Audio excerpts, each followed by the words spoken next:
Hello and welcome to episode 29 of your favorite Stat Check podcast host's favorite Stat Check podcast. It is time for Take All Comers.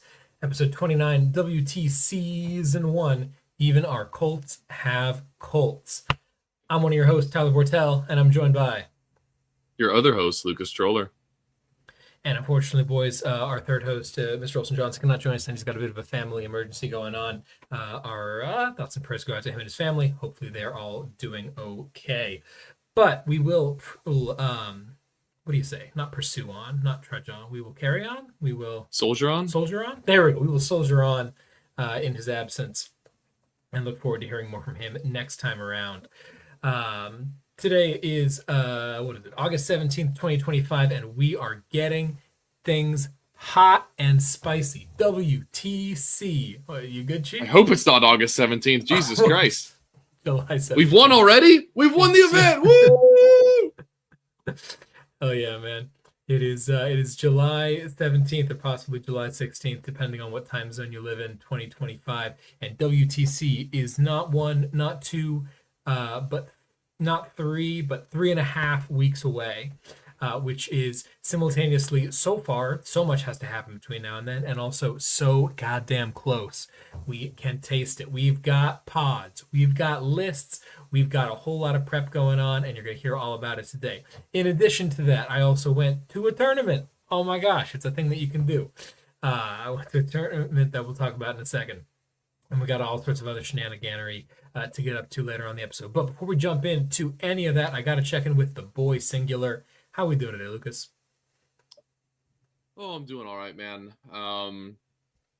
It was a short week for me this week, a very busy one, so I'm a little bit delirious from a very stressful week of work. But I have the rest of the week off. I'm traveling down to Florida for the Team USA practice weekend, so I'll be doing that tomorrow morning, and I'm staying until Monday evening. So it's going to be quite a lengthy one, but I'm really excited for that. Good chance to kind of de-stress a little bit and have some fun playing some 40K with the boys, which will be great. I haven't been to Florida in like almost a decade at this point, so it'll be cool. No, it won't. It's going to be miserably hot. So I'm not looking forward to that, but it is going to be nice to see everyone and put some models on the table. Just kind of surviving. Other than that, it's I've got a little bit of the FOMO of WTC this year because for those who haven't realized at this point, I'm not starting, which is a bit of a bummer. But given how busy I am right now, I think I did make the right choice about a couple months ago. So just feeling a little bit melancholic about everyone getting their travel plans together and excited to go and play, but I'm happy for them that they're going to go have a great time, especially for all the new folks in the team. It'll be their first time in Europe. I think they're going to have a blast. How about you, man? How are you? Hell yeah, dude. I am doing fantastic. I am exhausted. It has also been a very long week over here. I've got a bunch of work stuff and school stuff going on. Trying to wrap a couple things up, but I am also on the move as ever. I am coming to you live from the house of a man you may have heard of by the name of Innes Wilson, with whom I am visiting right now en route to Scottish WTC practice weekend, which should be a ton of fun. I'm helping the boys out with that because I am in town. Flying back to Florida was not realistic, but I can definitely come up to the Highlands here to teach these boys a thing or two about 40K. So having a lot of fun with that. Really coul to see Innes and in this new country. Never been up here before, so having a ton of fun. Warhammer is great, man. I'm having a lot of fun playing Tyranids. I'm having a lot of fun playing GSC. I'm having a lot of fun playing Votan. Just a lot of good stuff. I'm very excited to get some more on the table stuff. Like I said, I'll talk more about this tournament in a sec, but that was just a ball and a biscuit. Oh my gosh. Going to a tournament in person. Fun thing, it turns out. Who would have thunk it? It's been way too long, so I'm excited to talk about all that. And man, oh man, am I excited to talk about WTC. We got some crazy stuff going on. So let's jump right into it. And I know we have a bunch of listener questions for the end here, so we're going to try to move at a reasonable pace because we got a lot we want to cover. So starting off, Speaking of which, before we get to that, if you have any questions or you want our thoughts about XYZ, about WTC or just the state of Warhammer right now, feel free to throw them in the live YouTube feed, or you can always use the thread that we started in the Take All Questions part of the Discord as well. We'll use both to field questions. So feel free to send us your questions. yeah, absolutely. Thanks for that. Sweet. So without further ado, let's jump kind of right into it. I want to talk a little bit about this tournament here. This was GT I attended in Barcelona, Spain, the third Tormenta de Hostias, which is shocker, Torment of Hosts. Torment like a storm of hosts. In Barcelona on the 5th of July of this year. I was invited by our boy Chris from the Discord. Big shout out to Chris, absolute legend for hosting me. Big thanks to him and his wife for letting me crash at their place and check us out. He also loaned me an army, which was awesome. I don't have any models while I'm out here in Europe, so I'm just borrowing what's around. Unfortunately, he's not a Tyranids or GSC player, as much as I would have loved to have played Tunnel Snakes. He is, however, a Votan player as well as a Death Guard player. So while he was playing Death Guard, he lent me his Votan, which I was able to borrow for the weekend. I do not have any experience playing Votan before this event. I played one game on TTS to make sure that I knew my rules, and then we jumped into it kind of blind. But with a lot of people bringing Votan in WTC, I figured it's also really good practice. To be able to offer some prep games for other players on the team and whatnot, and that's turned out to be really useful as well. So really glad that I got to do this. Huge shout out to them. This event is freaking awesome. Oh my gosh. I don't have the names of the hosts written down, and I'm really bad with names, so I apologize that I've forgotten your names, but you are wonderful people. Oh my gosh. This event hall is fantastic. It is like the only well air-conditioned building in the entire country of Spain, as far as I can tell. Full 64 nerds in there, and it was crispy the whole time. Really solid terrain. They're using WTC pieces on GW layouts, which I love. Nice. Always makes things very clean. They are like super teams oriented as a community. Everyone's talking about team stuff, so there's clearly that in the air. People will know their stuff. The energy was crazy. People are jumping up and down and screaming. They're going crazy. The event was really reasonably priced. Admittedly, I don't have a very good European or Spanish scale of how these things would be priced, but compared to the US, it was crazy. It's the equivalent of this was $50 for a GT that comes with lunch both days. Wow. And okay. and 2 or 3 drink tickets as well. Just crazy. And then it was $2 or $3 for breakfast on each day as well. For showing up, you got free swag, including a dice tray, like an actual leather dice tray with their logo on it, a set of challenger cards because they know that you didn't get the actual ones, and something else maybe, tokens, stickers, or whatever. Anyway, really great event. Really well put together there by them. Yeah, fantastic. So if you're and also this is the other thing, they had an insane amount of prizes. They had very minimal, if any. I think it was just plaques for the people who won, and then they just raffled off $1,000 worth of shit. It was crazy. They gave away 4 army cases, a ton of product, some commission painted models, a commission painting service, just crazy amount. People were going crazy. It was awesome. I didn't end up winning any of those, which actually I was very thankful to not, because I didn't have any room in my bags. But I had a really good time. So if you're anywhere in Southern or Southwestern Europe, check these guys out. They run an awesome event. So yeah, huge shout out to them for that. Sweet. Let's get right into it. Start with my incredibly original Votan list. Wanted to really, kind of break the mold here on this supposedly solved faction. This is exactly Tim Schneider's list. Admittedly, Tim Schneider has changed his list and is playing something slightly different for WTC this year. Maybe we'll talk about that in a little bit. But this is kind of the Votan list that gets thrown around with Double Fort. So I figure I'm not here to try to reinvent the wheel. I'm here to try to learn something that I would like to play reasonably well, that I know works, before tinkering with it at all. So we're playing index attachment because Grot misses memes. Sorry, England. That list is crazy. Oh my gosh. Have you read the English Votan list? No. They're playing the Grot miss attachment. The one that's all about Terminators, and they only have 5 Terminators. I'm gonna read it right now. Yeah. Anyway, so this list here, we've got an Iron Master with a Praise and Glare. We've got an Iron Champ with an Axe. I wanted to run the Hammer because it's so cool, but the Axe is just a lot better, unfortunately. 2 squads of 10 Hearthkin Warriors. That's just the looters. 3 Sagittars with beams. 2 squads of 10 Berserks with Mauls and the Mole launchers. 2 Land Forts also with beams. 2 squads of 6 Bikes and 10 Jaegers. And that's kind of all there is to it. Obviously, Votan getting a little bit stale for some people these days. I know a lot of people who are longtime Votan players are kind of bored of it. I'm very much looking forward to the upcoming Codex that I think is supposed to get announced maybe this week. I don't know. We'll see. Yes, this is what we're fuck with. is this? Yeah, that England is crazy, right? They only have 5 Terminators in the Terminator detachment. Yeah, they have like no damage and like 7 characters. It's a very, very bad list. 3 calls? Yeah. Huh? This is the detachment where you get rules if your unit has a call or an I think it's a call, a champ, or a or Uthar, maybe. Anyway, it's crazy, but anyway, that's not my list. This is my list. It's pretty straightforward. Sweet, and let's get right into it. So 5-round GT, kind of normal stuff. And round 1, I immediately get thrown directly into the spin cycle. I'm playing against my boy Chavo over here. Very fun fact, Chris and I gave Chavo a ride into the event. This guy is awesome, super high energy, super fun. He's playing Outlander Claw, which is like my favorite army, so I was super jazzed to see that. This dude is good at Warhammer. He ends up coming in 3rd in the tournament overall. Nice. Just kicks a ton of ass. Lucas, you want to run down his Outlander list here and maybe give some thoughts on it? Yeah.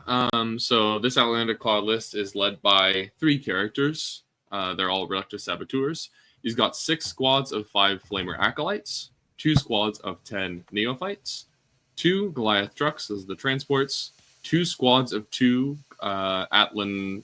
Are they Atlan Ridge Runners? They are, right? No. They're Achilles Ridge Runners. Achilles, that's right. Ridge Runners with lasers. We've got 1 Ridge Runner as well with a mortar. 3 squads of 5 of bikers. 3 rock grinders with the clearance incinerators. And then 5 pure strain gene sealers for a little bit of cheap disposable infiltrate. Yeah, absolutely. Yeah. So this is similar to what Lathuris does, similar to what you've seen me play on the stat reps and stuff, but a couple notable changes here. First and foremost, he's running the 2x2 laser cars as opposed to just running more mortar cars. I hate the laser cars. I think they're really bad.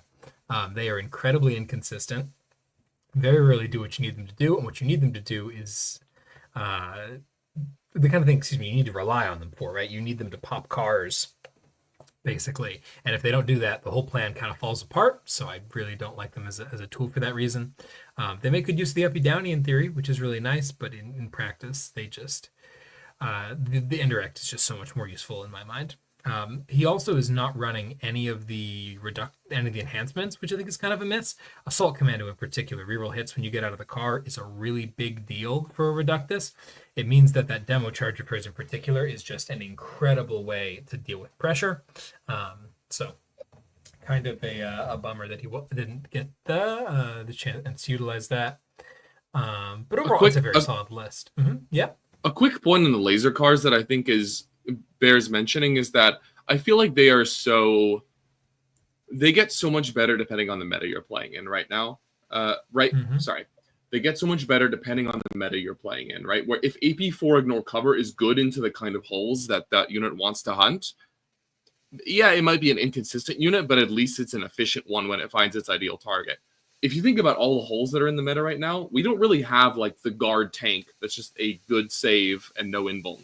Right? We don't have the piles of Space Marine tanks. Everything is a Knight with an invuln, or a Death Guard vehicle with an invuln, or a Forge Fiend with an invuln, or a Mutilate Vortex Beast with an invuln.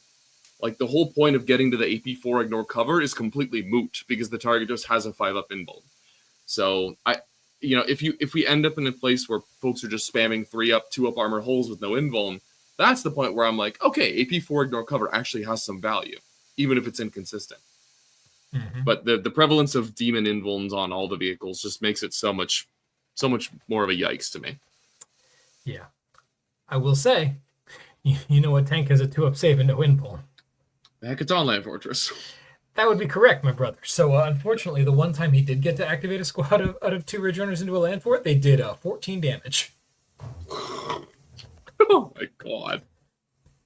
I've never seen Ridge Runners roll that well before, neither had Chavo, but it happens sometimes. Yeah, Yeah, so I was gonna say just run at this. It's Outlander Claw, but I guess that's Forage Runners is what the I one did. situation. Yeah. I ran at this and I got tabled. I got to go first. This is a terrible matchup, first of all. GSCs in general, but especially Outlander, because my ability to kill things efficiently is predicated on judgment tokens. And GSC's entire shtick is I'm going to throw 8,000 units at you, and then you're going to kill them, and I'm going to bring them all back. And when they come back, they don't have judgment tokens anymore. So it is really tricky to actually get a hold of a lot of this stuff and shoot it down efficiently, even though in theory I have a lot of guns. So we ran at him real aggressive, as if he did way more damage than I possibly expected him to do back. He killed both land forts, bottom 2, from full. Jesus Christ. I was like, okay, fair enough.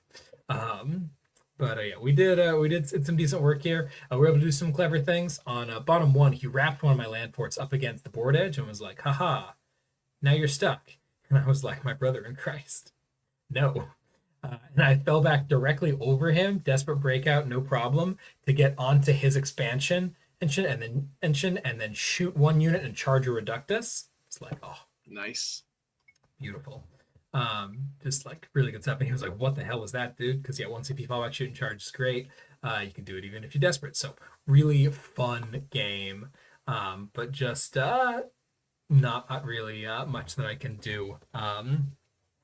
In this particular one, also again, my second game in with the faction here into a very competent player.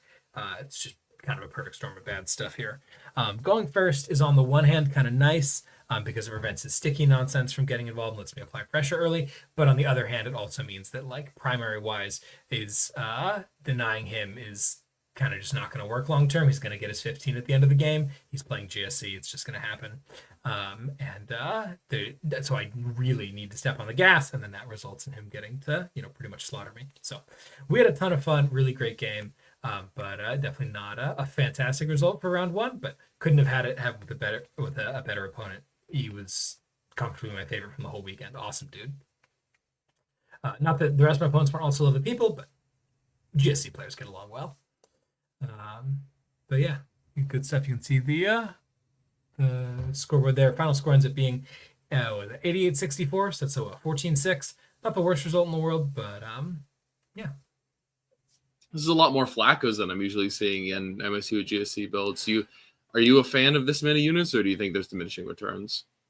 I think it's a little bit heavy, especially because you want to bring a bunch back. I will say, though, now that the bikes are only 2, bringing the bikes back is a lot better. So having a couple more actual Flaccos is nice.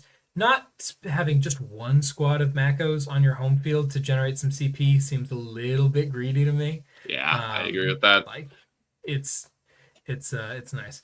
Full Flamers or Banner, totally valid question. He runs Full Flamers. That was the crazier part to me, was that all 5 units were Full Flamers. He did not run a single icon in his Flaccos. I like the mix that you do where your drop squads are all Flamer and then the squads in the cars are Banners. So they can like do the revive thing when they get out of cars. I like that. Exactly. Yeah, no, it's very cute. Shout out to Luthorus who told me to do that. But yeah, it's very cool. Yeah, in the comments here, Outlander Claw always looks so weird. You always think, what actually does damage in this list? And yeah, it's kind of the Ridge Runners, but it's also mostly the Pocket Sand. The Jackals do their mortals. You throw a grenade. You fire your Flaccos with rerolls. You fire your Neos with rerolls. You fire your Reducti. Your Rock Grinder gets in there. There's a little bit of melee. Like, it just all adds up really fast. Nothing looks good until you staple like 12 mortals on it. And it's like, oh, it also all has +1 AP and ignore cover. Like, whoa, chill, dude. Relax. And rerolled a wound. Like, ugh. Yeah. Right? You're like, 5 Flaccos shooting at a land fort is like, this is the worst thing in the world, except, oh, by the way, they're actually AP1 ignores cover, reroll a wound. So it's like, oh, that 5d6 is what? This is 7, 14, 17 inner 18 hits. Wounding on 5s rerolling is 9 wounds. Or 6 is rerolling is like 4 or 5 wounds, and then you've got 3 up saves. Cool, but now you just suddenly took 2 or 3 damage. You're gonna do that again and again and again, you're dead. Yeah. Nick asked the relevance of the truck with the banner. The idea there is that if you have a truck that goes up like on an objective by a wall, and that truck gets shot and killed, if you just get out on the truck on the outside of the wall, you get shot again. But if you get out on the inside of the wall, you're not getting shot anymore. And if perhaps you take a casualty from the get outs, the emergency disembarkation, suddenly you pull a model, you have the ability to revive back to the outside of the wall with your model to get back on the objective in your next command phase. That's kind of the shtick that you're trying to take advantage of there. Yep. And if you're clever when you do that, here's an advanced tip. You can also use, because you get out before you roll the dice, if you set up your models carefully, you can break coherency with that pull and pull as many guys as you want by losing just one of them from that. So if, for example, you know that you're going to need 2 or 3 ACOs to flip the objective, right? Or you at least want access to that from that D3, you can intentionally make sure that you lose 2 of them or 3 of them instead to have an opportunity later on. So that's something sick. to look out for. It's also a big one I find for if you get out of a car and in combat and someone's going to consolidate into you, if you don't lose enough guys to stay outside of 4, just lose enough guys to break coherency and then you're fine. Yeah, sweet. Great coherency shit like that is I love it in principle, and I hear about it, I'm like, that's so clever and cool. And then it happens to me on the table, and I'm like, I'm going to punch you in the face. In Minecraft, obviously. Everything I say is in Minecraft, absolutely. But yeah. Of course. It is so frustrating, absolutely, to be on the other side of a lot of this nonsense that I love to teach you how to do. Cool. It's one of these things where it's like, oh man, like I do this all the time. I should know how to like counter this. I'm like, oh no, it doesn't get countered. That's kind of the point. It just works. Damn it. It just happens to you. Yeah. So very, very good game. Tons of fun there. Really great round 1 to start it off. Nice. Alrighty. Round 2, we then bounce over to this boy Javier over here playing Dark Angel Gladius. I didn't get his full bio. His English was not quite as strong as Chavo's was, and my Spanish is not. Especially, I don't know any Warhammer words in Spanish, so the idea of playing these games in Spanish was kind of out of the picture, especially when most of these guys speak pretty good English. So I didn't get to hear his background as much. I assume he's a little bit newer to the tournament scene. It seemed like he was. He's got a very fun, fluffy thematic list here. I don't know how he did it overall, but we had a fun time. You want to read off this Gladius Dark Angels list, Lucas? Sure. So this guy's running Azrael, a captain with Artificer armor. That's 2 up armor, 5 at feel no pain. He's got a Librarian with Honor Vehement. That's +1 attack and strength, +2 during the Assault Doctrine. He's got a Combi LT. He's got the Leon. He's got 5 Intercessors, 2 squads of 5 Jump Pack Intercessors, a Ballistus Dreadnought, 6 Blade Guard Veterans, 2 Gladiator Lancers, a 6-man ICC squad, 5 Scouts, and 10 Stern Guard. Holy shit. Okay, so I'm guessing he was joining the Azrael to the Stern Guard, or was he joining the Librarian? Azrael to the Stern Guard. That unit fucks hard, man. I really like that. It does. Yep. Yeah. They put out an insane amount of damage, and they're real durable with that 4-up invul. Like, it's a lot. Sick. How did this go? But yeah. This was a pretty wild game. So he's basically running these like 3 bricks, right? He's got the Blade Guard brick. They're joined by the Captain. The Inner Circle Companions brick that are joined by the Librarians. They also have an invuln. And the Stern Guard brick joined by Azrael, right? And then he's got 3 holes, 2 Gladiators and a Ballistus. And then he's got the Lion. And then a bunch of little MSU trading pieces and whatnot. What this game kind of comes down to is Javier had not played against Votan before, and he did the thing that Votan players love to see, which is that he wildly over-respected our threat ranges.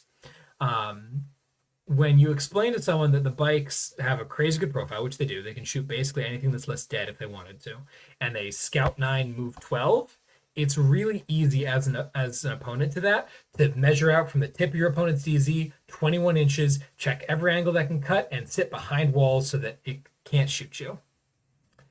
This is unfortunately a really great way to lose the game in deployment. Especially on Search and Destroy. He was super far back the whole time and just had a real struggle getting involved. I started the game with my Jaegers just running out into the middle, standing on the center, right? You see I went first there. I drew Sabotage, Recover. They didn't do either of those things, but they ran out in the middle and were like, hey, look at me, I'm on the center. And he was like, okay, well, the only thing that I can do that'll actually get take that primary away from you is to full send my 6 blade guard and the captain. And I'm like, Jesus. okay, go get him, bro. And they ran in, and I reactive D6 away, and he hit his big charge, and he sure butchered them. And then he was on my side of the walls. So, yeah, I was not so good.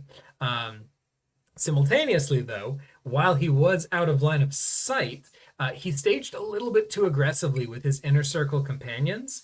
And I was able to, on turn 1, on top of 2, get my Zerks out of the land fort and just go for a 6-inch charge into them through a wall. And they don't fight first if they don't have the Judiciary with them, so they don't. And bonk. So he was down 2 bricks really early on. And there was just not much of a way to come back from that while being really out of position. I was really aggressive in my primary denial. You can see his primary score is 5-10, 5-10, whereas mine goes 10-15, 10-10. We're in a better spot there. We keep scoring points. No need to do anything crazy, right? This is a singles event where win path is the tiebreaker, so I don't need to push for any kind of crazy points. Just trying to play a solid game and not let him back into it. I was in control of this basically from the drop until the end. Not the most exciting thing, but good learning for playing against Votan. Do not sacrifice your entire game plan to avoid getting shot by bikes turn 1. The bikes are a huge unit, so the tip of where they can go is not nearly where the damage can actually be. And while the damage is pretty devastating, it's much better often to just take it on the chin top 1 and then trade and remove the bikes immediately than it is to have to play in fear of them the entire game. So just let it happen. Yep. In my experience, at least. Obviously, some assets need to be protected, but yeah. Mm-hmm. What do you think? Like, what's his competitive advantage in this game? Do you feel like what are the avenues he's trying to take to get one up on you here?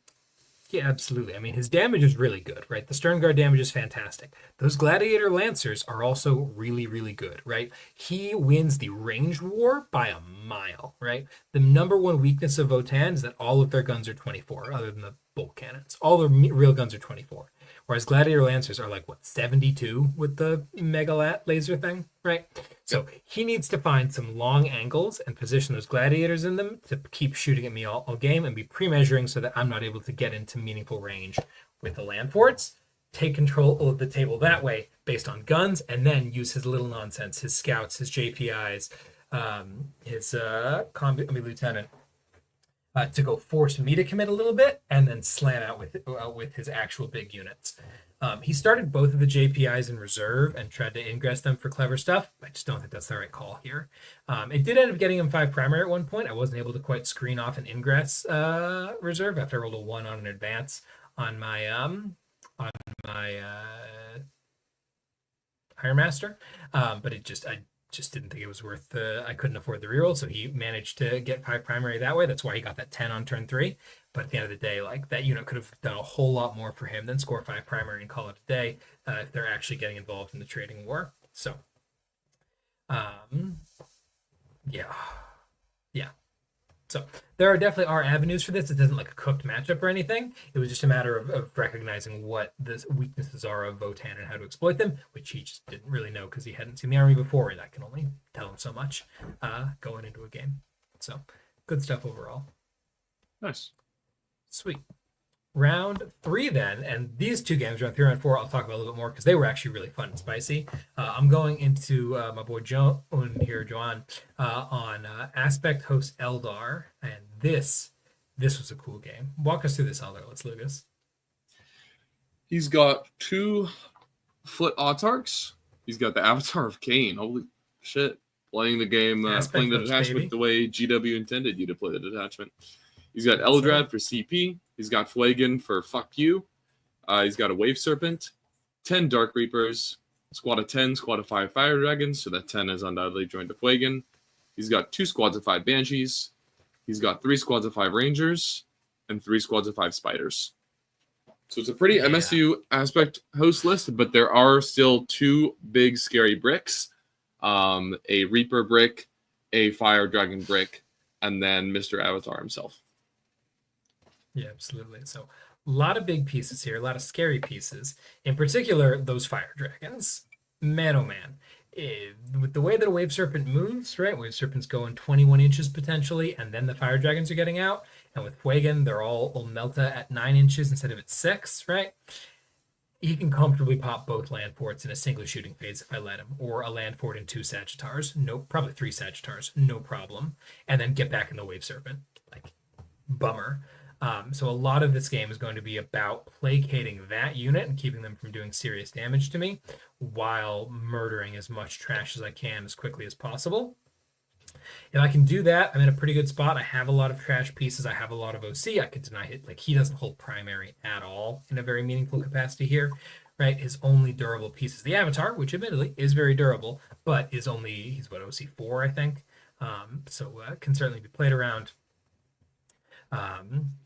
Yeah, so it's going to be a matter of pacing, of forcing out these more expensive, less durable units, and of trading up over and over again. This is kind of the Votan game plan in general, is I have these very cheap 5 dudes that are 10 OC that go stand in a place, they force a commitment out of you, I shoot you, and I replace them, and I do that over and over again until the Zerks get to finally come in and clear through. So I've got this one actually up in a picture here so you can see what this looked like. So we are playing Terraform Crucible, and I got to go first. Going first on Terraform is a really big deal, especially for an army like Votan. So this here is the end of my turn 1, I think is what this is. Yeah. So you can see I've run up in all sorts of places. We've got a Sagittar in the center that has 5 dudes inside of it that is terraforming. We've got my Jaegers kind of down toward his expansion, terraform it. We've got 5 dudes who got out of a Sagittar and walked up that way, and are now terraforming it, right? So we've terraformed all the objectives. We've staged up a land fort inside a little L there. Our bikes are all sitting back because he didn't give me anything to go after top 1, so they've just kind of backwards, ready to get picked up in a second. And I've got a Sagittar staged at the bottom as well as one up at the top. It's a pretty aggressive maneuver. And he responds to it as quickly as he can. His Wave Serpent ends up in that little L there. And the Fire Dragons get out and pop that Sagittar and they get back in. He sends out his Dark Reapers, which are up in the top there. They walk out and they cross-court my Sagittar and blow it up, which is very annoying. And then he also manages he sends in the Banshees to go deal with the Jaegers. Unfortunately, he sent the Banshees after the Jaegers. He didn't send anything after the 5 dudes inside the car on the center objective. So that objective is still mine. And he doesn't send anything after the top. I don't know if he sends anything after the top. How much primer did I score? 12. So that's going to be 2. I literally could not tell you. So I don't remember. I'm sure he takes the top away from you with some spiders or something. But anyway, so we're able to sticky the center. We're able to hang on to it for a minute there. And most importantly, when the Banshees run out to go after the Jaegers, we're thinking ahead here a little bit. The Jaegers reactive, and they reactive into the building. They roll a big 6, right? And part of the reason they're doing this is to block off the Fire Dragons as much as possible, make their angle awkward. Cool. But the bigger deal is that I need them to be all in the building so that when the Banshees charge me, they have to be touching that terrain feature, right? If the Banshees get to charge me while not being on the terrain, or if they can get back to the objectives, very annoying for me to deal with. But if they're on that L, they're just getting shot at. So on the following turn here, my land fort actually ends up going up and around. It looks like it wants to come into the middle. It doesn't. It goes up and around on the top of that L there, shoots those Banshees down. And this is the big ticket. Those 5 dudes who are standing in the middle there run over and they charge and tag the Wave Serpent. That is the weakness that Eldar run into. That Wave Serpent is very fast, but it cannot fall back and then disembark. So we have to keep it in combat and we'll be just fine. He can get out pretty quickly, but as long as I pre-measure a bit, or at least a little bit carefully, and keep my land forts in cover, Fire Dragons, even with Fuegan outside of Melter range, do not threaten the land fort. You pop AOC and you're taking 4-up saves, right? And they're only doing D6 damage. They're hitting on 3s rerolling, but they're only wounding on 5s rerolling, right? So they have 11 shots. They get like 9 or 10 hits. They get like 5 or 6 wounds. 2 or 3 get through, they do maybe 10 damage, right? They can reroll, they can get it up to maybe 12 or 13. Like, they're not going to kill the thing. And if they don't kill the land and fort, then what was the point of them being in there in the first place? For Ace, then there's a land fort on top of them. So, unfortunately, it occurs to me, I should ask Nick. I was playing that I can't put tokens on units that start the battle in transports. Is that still a thing? That's been codified now. Yeah. Okay, great, cool. This is kind of a big bummer because what you want to do is put a token on the fire dragon so that if they don't kill the fort gets to shoot back, but you can't do that. So the dragons need to kill something before you can do it. But once they do, then you're kind of in business.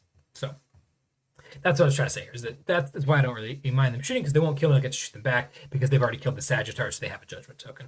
Anyway, so the rest of this game is just all about repeating this process, getting more and more things into that Wave Serpent so it can't ever really activate, and then picking away at all the pieces.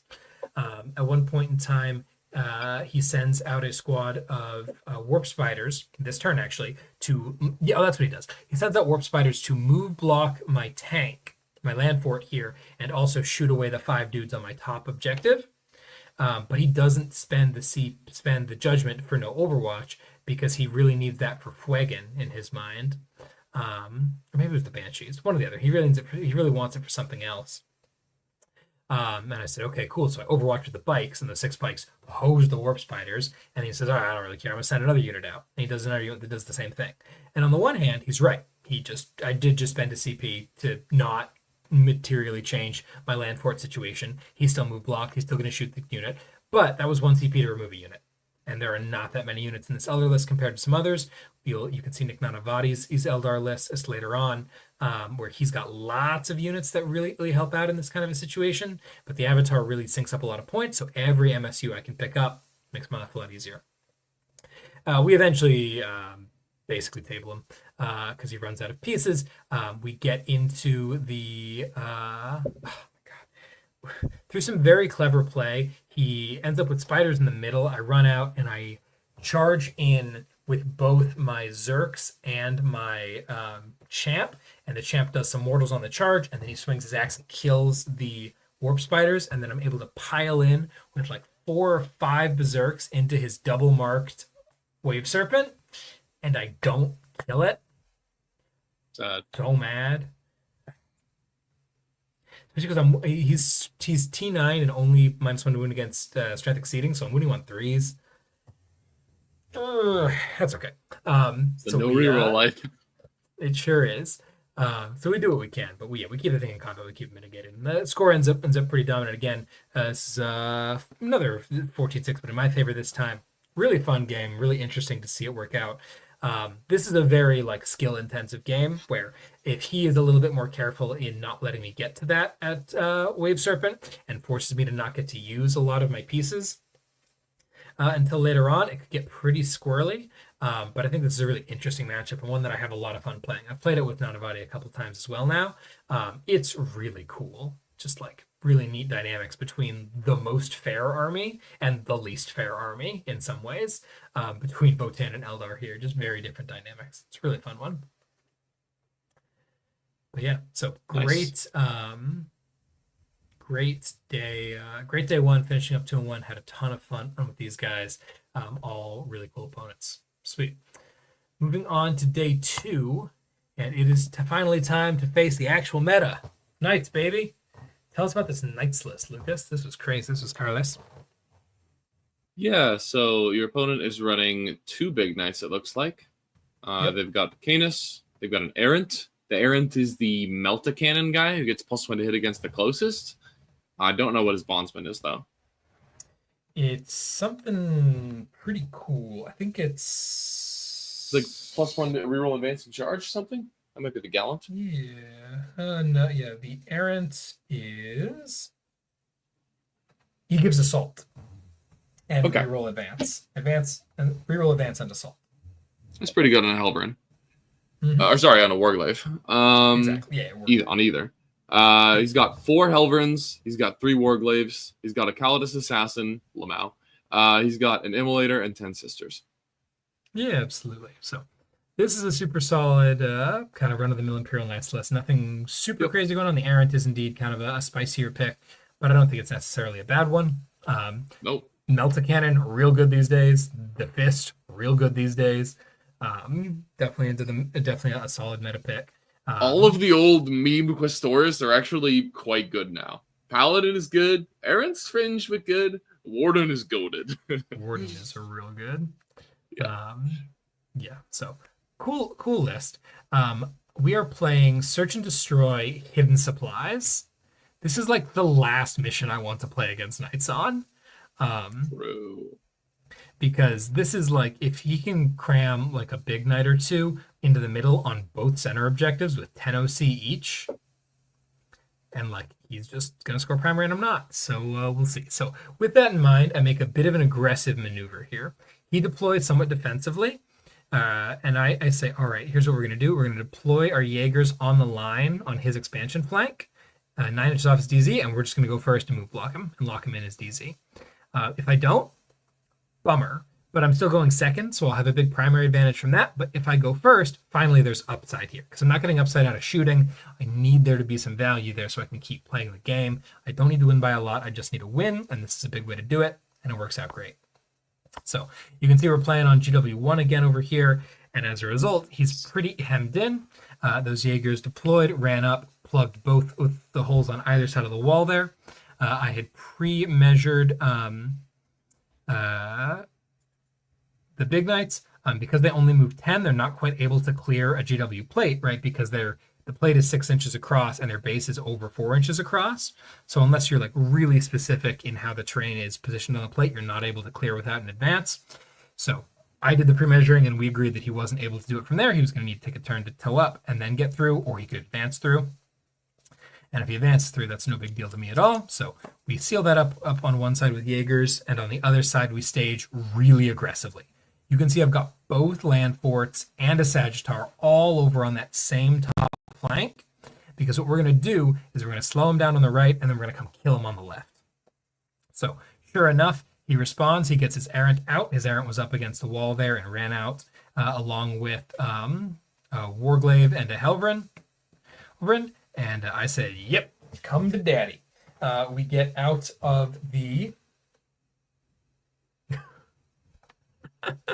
Okay, Ennis, I'll be quiet. Sorry. But we get out of the land fort. We run our what are they fucking called? Our berserks, and we do a little bit of chip damage and on the way in as well. The bikes show up over there. We shoot and kill the Warglaive, blow him to hell, charge into the Errant.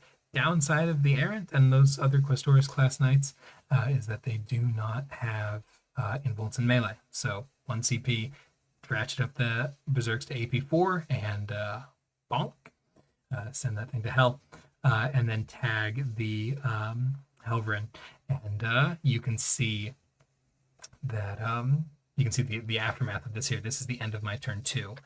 That flank is just collapsed. So we're feeling pretty good about that. On the other side, he's kind of broken out here, but he's not really able to get a ton done. As you can see in the primary here, I'm holding all these points. So at the end of his turn 2, I was able to hold the center objectives on my side with 5 guys behind a wall, an inch off the wall, and then a whole bunch of stuff on that top point. So I got a 15 for holding 2 and more, because he wasn't holding either of the other nomads. And then it kind of spirals from there, because like this is a massive material advantage, right? Basically all that I'm giving up here is this single squad of berserks, which won't even all die because he needs to stay in combat if he wants that Helvrin to do anything. And then I've the land fort here. Not land fort, the Sagittar on his expansion has just driven up and tank shocked his Calidus. I love this play. This happens all the time. I don't know why, but almost every single game I play that has a board like this, my opponent has to be within an inch of of the wall in their expansion. They put something cheap there, and the Sagittar ingresses is over there, drives up, and he's like, haha, you can't shoot me. And I'm like, shoot you? What are you talking about? Charge in, tank shock. Run your ass over, bitch. Exactly. Unfortunately, I did super low roll. I only did 1 wound on the tank shock and then did no damage on the combat. Despite the fact that this was my appraising glare objective, so I was hitting on 3s. Yeah, that's how it goes. But still takes the primary, which is by far the most important part. So worked out real well. So once that was done, he kind of came out and I shot him and punched him, and you know how it goes. I don't think I punched him anymore. Actually, I think the other squad of berserks never made combat. I think on turn 5 they end up recovering assets or establishing locus in his home field, one or the other. 1 wound is average for tank shock, I think. On 10 dice? Shh. Wait, 10 dice on 5s? No, what are you talking about? That's just not true at all. I think he's joking. Anyway, okay. I'm tired. It's okay. But yeah, it's a real fun game here. Great, very pleasant this opponent. We had a lot of fun, but yeah, the combination of that early gambit with the Jaegers and then also being able to respond with such force on the other flank made this fairly doable and pretty dominant finish here. We end up 18-2 is super solid win. Cool, and that brings us into round 5, chance to be fighting for a podium spot potentially, and it is time to really face the music when it comes to the meta, albeit when this Death Guard list is a little bit different for some very notable reasons, but sure enough, it is Death Guard. It is the top faction in the game right now by most people's impressions, and it is being piloted by this lovely gentleman by the name of Jordy. Lucas, I know you played some Death Guard. You want to run us through this list and also tell people a little bit about why it's a little bit different, because I think not everyone knows the Death Guard sauce. Sure. So Jordy is running Morty's Hammer Death Guard. He's got 3 Lords of Contagion. One of them has a free Overwatch enhancement. He's got a Lord of Virulence with 10 Villain missions that gives the Lord of Virulence the Tech Marine 3-inch loan op ability. And then a 6-inch aura of reroll once wound. I think it's just for vehicles. He's got a Tallyman for CP generation. He's got 3 squads of 3 Death Shroud. He's got 3 Blight drones with the heavy Blight launcher, damage 3. He's got 3 Mephitic Blight haulers, 2 squads of 10 zombies, and then a Knight Tyrant with the guns. It's a very interesting list. We usually see Morty's Hammer Death Guard lists featuring Plague Burst Crawlers. I think perhaps what this player was trying to do here was tech for the terrain. Obviously, the Knight Castellan is really good at like moving his 8 inches to cross a GW plate and see down a long firing angle with his 48-inch range guns, whereas the PBC is a lot worse at that, right? And the indirect is a little bit less value because you're controlling the lanes so well with all of your Knight Tyrant's guns, with your heavy Blight launcher guns, and your Death Shroud. People don't want to stand out in the open against you. So I like this list. I think it's pretty cool. I think the Tyrant adds a very unique element and a little bit of presence, which is something that Hammer usually kind of lacks, where all of the pieces are in their deployment zone, not wanting to be tagged, or up in the sky waiting to come in. It can kind of struggle against those like lots of units all over the board, controlling space, being present. The Tyrant kind of adds to that because it's a nice big piece that can go sit on your expansion or just control one area of the board. So a very cool list. Absolutely. So this was a neat piece. I talked to him both before and after the game, and he's not super sold on this. He wanted to borrow his friend's Castellan, which was super pretty. It was painted up in this cool synthwave kind of scheme, but I think he wasn't super sold on it by the end of the event. But it certainly did some things here. So the downside of the Knight Tyrant is that it is very finite in where it can go and what it can see, and is very easy to pre-measure around if your opponent doesn't position it in quite the right places to be able to get quite the right places. So, Yup. I play this game in fairly conservative, pick at the edges, and pull off some good damage in the right places. We're able to get primary off pretty early on, get our expansion stickied, keep working through things. Sorry, I forgot to take a picture of the board on this one. But what really kills him is that, like I said, Knights are not actually that good at crossing GW plates, especially not the Castellan, because he only moves 8. So he basically sat behind his plate and then threatened to walk up and tag it, but I never gave him anything to shoot at on that plate. So he was kind of just stuck in one place, and he couldn't get all the way through it without advancing. So as a result of that, he's just kind of losing pieces left and right here. I'm picking up Poxwalkers, I'm picking up drones, picking up Mephitic. I'm being very careful with the screening here because Morty's hammer makes those 6-inch deep striking Death Shroud especially dangerous because they can pick the terrain feature to hand out in the aura, and they also get to pick the 2 units to give the contagion to. If you're really careful, you can avoid getting 6-inched in the wrong places, right? Because you make sure that no 2 units uniquely cover an area, and you make sure that no third unit that covers an area is within 3 of a terrain feature.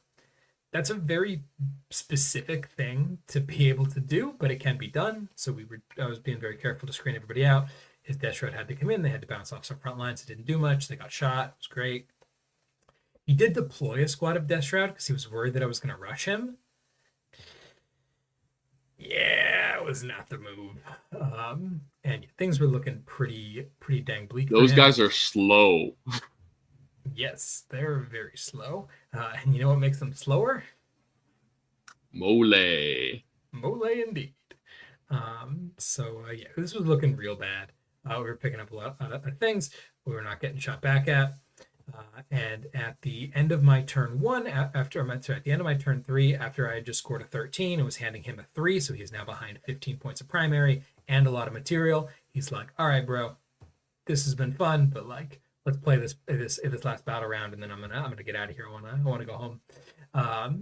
But he was down 15 primary and some secondary, so he goes ahead and draws a challenger card, and he drew advanced shoot and charge. So this Castellan that is perfectly pre-measured to not be able to see anything suddenly sees everything. Skill issue. And he split fires, and his volcano lance one-shots a land fort, and it's not called Call's Wrath. It's the plasma decimator one-shots a squad of bikes, and his stupid missiles one-shot devastating things kill a Sagittar. God, that's kind of crazy how much better he was this game than you. I know, right? Isn't he so good? He like just hardcore outplayed you there. Absolutely. Nice. And then he charged he charged onto a primary and almost took it away from me. I had to spend Nice. 2 CP to keep a hold of it, one for AOC. So you went mass. from played around his big dumb model to you lost 3 units and got an objective flipped because you were winning the game. Correct. I was winning the game by too much. So maybe we should remove these dog shit ass fucking comeback mechanics from the game. No more challenger cards. No more fucking gambits. No more goddamn secret missions. Maybe if you're losing a game, you get better at the fucking game and you suck it up and you play the next one. Jesus Christ. These make me so mad, man. Yeah. So stupid. On the back of that, he does manage to swing back again, gets very much into the game, and manages to pull us up all the way on turn 5. He's so close to table. He's just got a couple of things. He's not able to get area denial. He's not able to get assassination. His other secondaries are all like very small actions that are left for a couple of points. There's only a singular 5-point card left in the deck for him to redraw to. It is Secure No Man's Land, and he does draw it. And bottom 5, he sure enough is able to hold 2 objectives, and he pulls off a perfect dead draw while grabbing another grabbing 13 primary and a challenger card. Incredible. Yeah. So with like 3 total units, he scores 20 points, no, 21 points, bottom 5. Yippee! Challenger cards. I hate them. I had I don't know. This was the first time. Like I've had challenger cards that have like been pretty impactful in games. Obviously, the points are always impactful, but I've had the stratagems be like, "Oh damn, that wouldn't have worked otherwise," or "Oh dang, oh that efficiency really put you over the edge," or But this is the first one where I was like, "Oh, yeah, cool, man." Get outplayed, idiot. I think that it would have been more reasonable, because I think we can all agree that the stratagems are the big problem here, right? Like the points are dumb. The points are definitely dumb.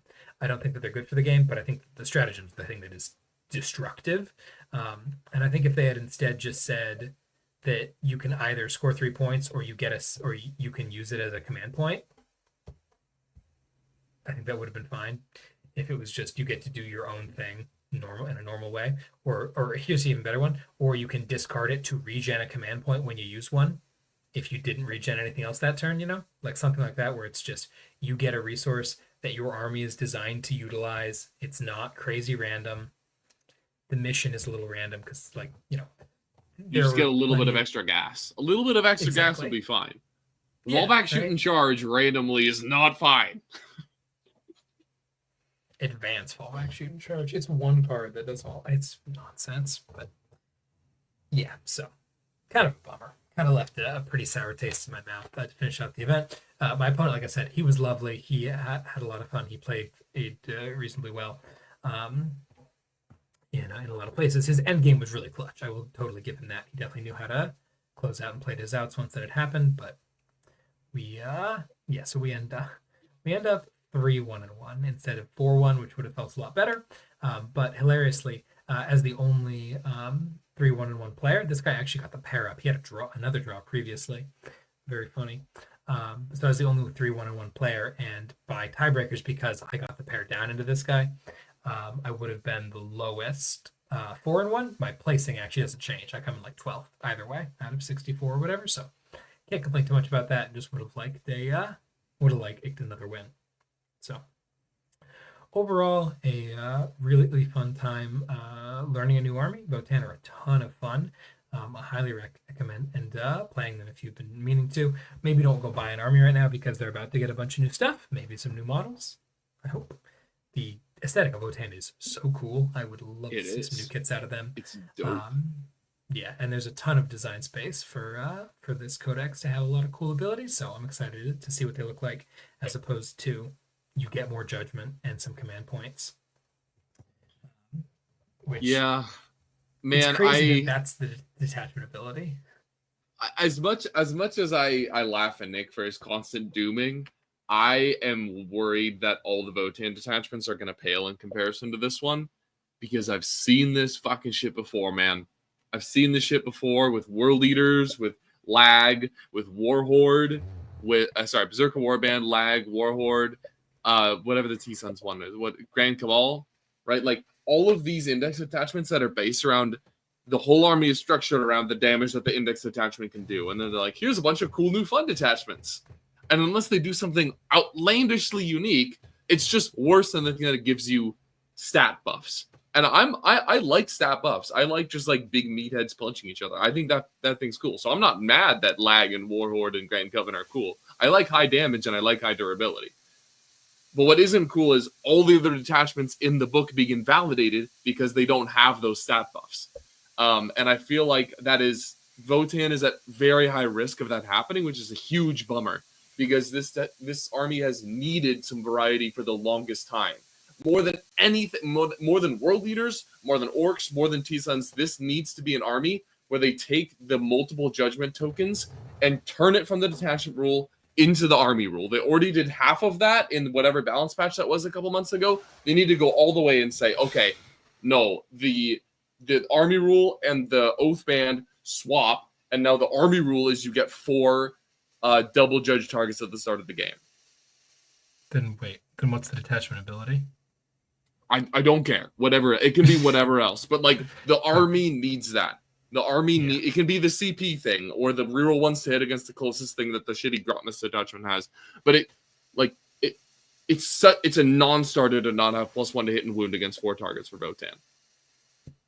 Yeah. Yeah, I think so. Is that Red Drum? Is that true? I feel like for all of those armies that I mentioned, World Leaders, maybe Blood Angels is an exception, but like World Leaders, Orcs, and T-Suns are all like, play the index detachment or you're fucking trolling. Okay. I mean, to be clear, that is not a release codex problem for Orcs. That was not a problem with release Orcs. That is just everything else had to be nerfed into oblivion. They've bashed everything so that the one thing you can do now is play the index detachment.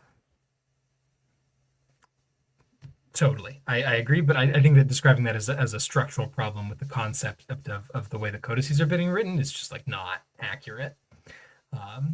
Warhorde got completely sidelined with the tools that came out with Bully Boys. And then again with tactical, and then again with DACA. But yeah, so we'll see. I want to give a big shout out to that one guy for the $4.99. Really appreciate it. Glad that you can catch us live as well. Go GSC.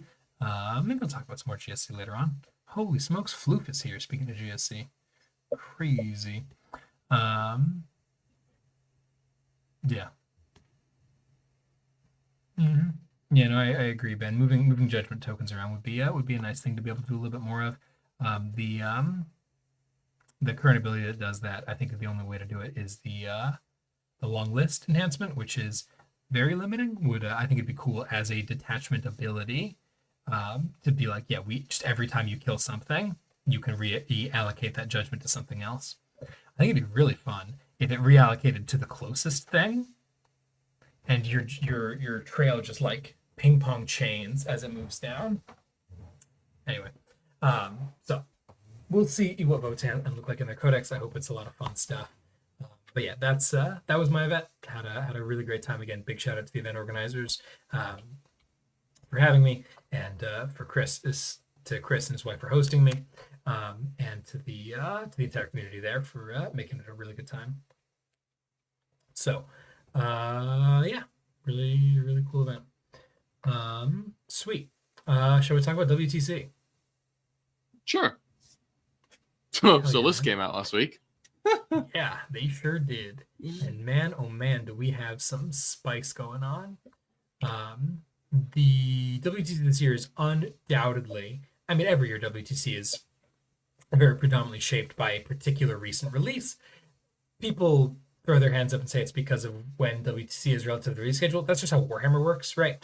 Whenever there's a big event that people spend a lot of time preparing for, it's going to be shaped by the most recent set of releases.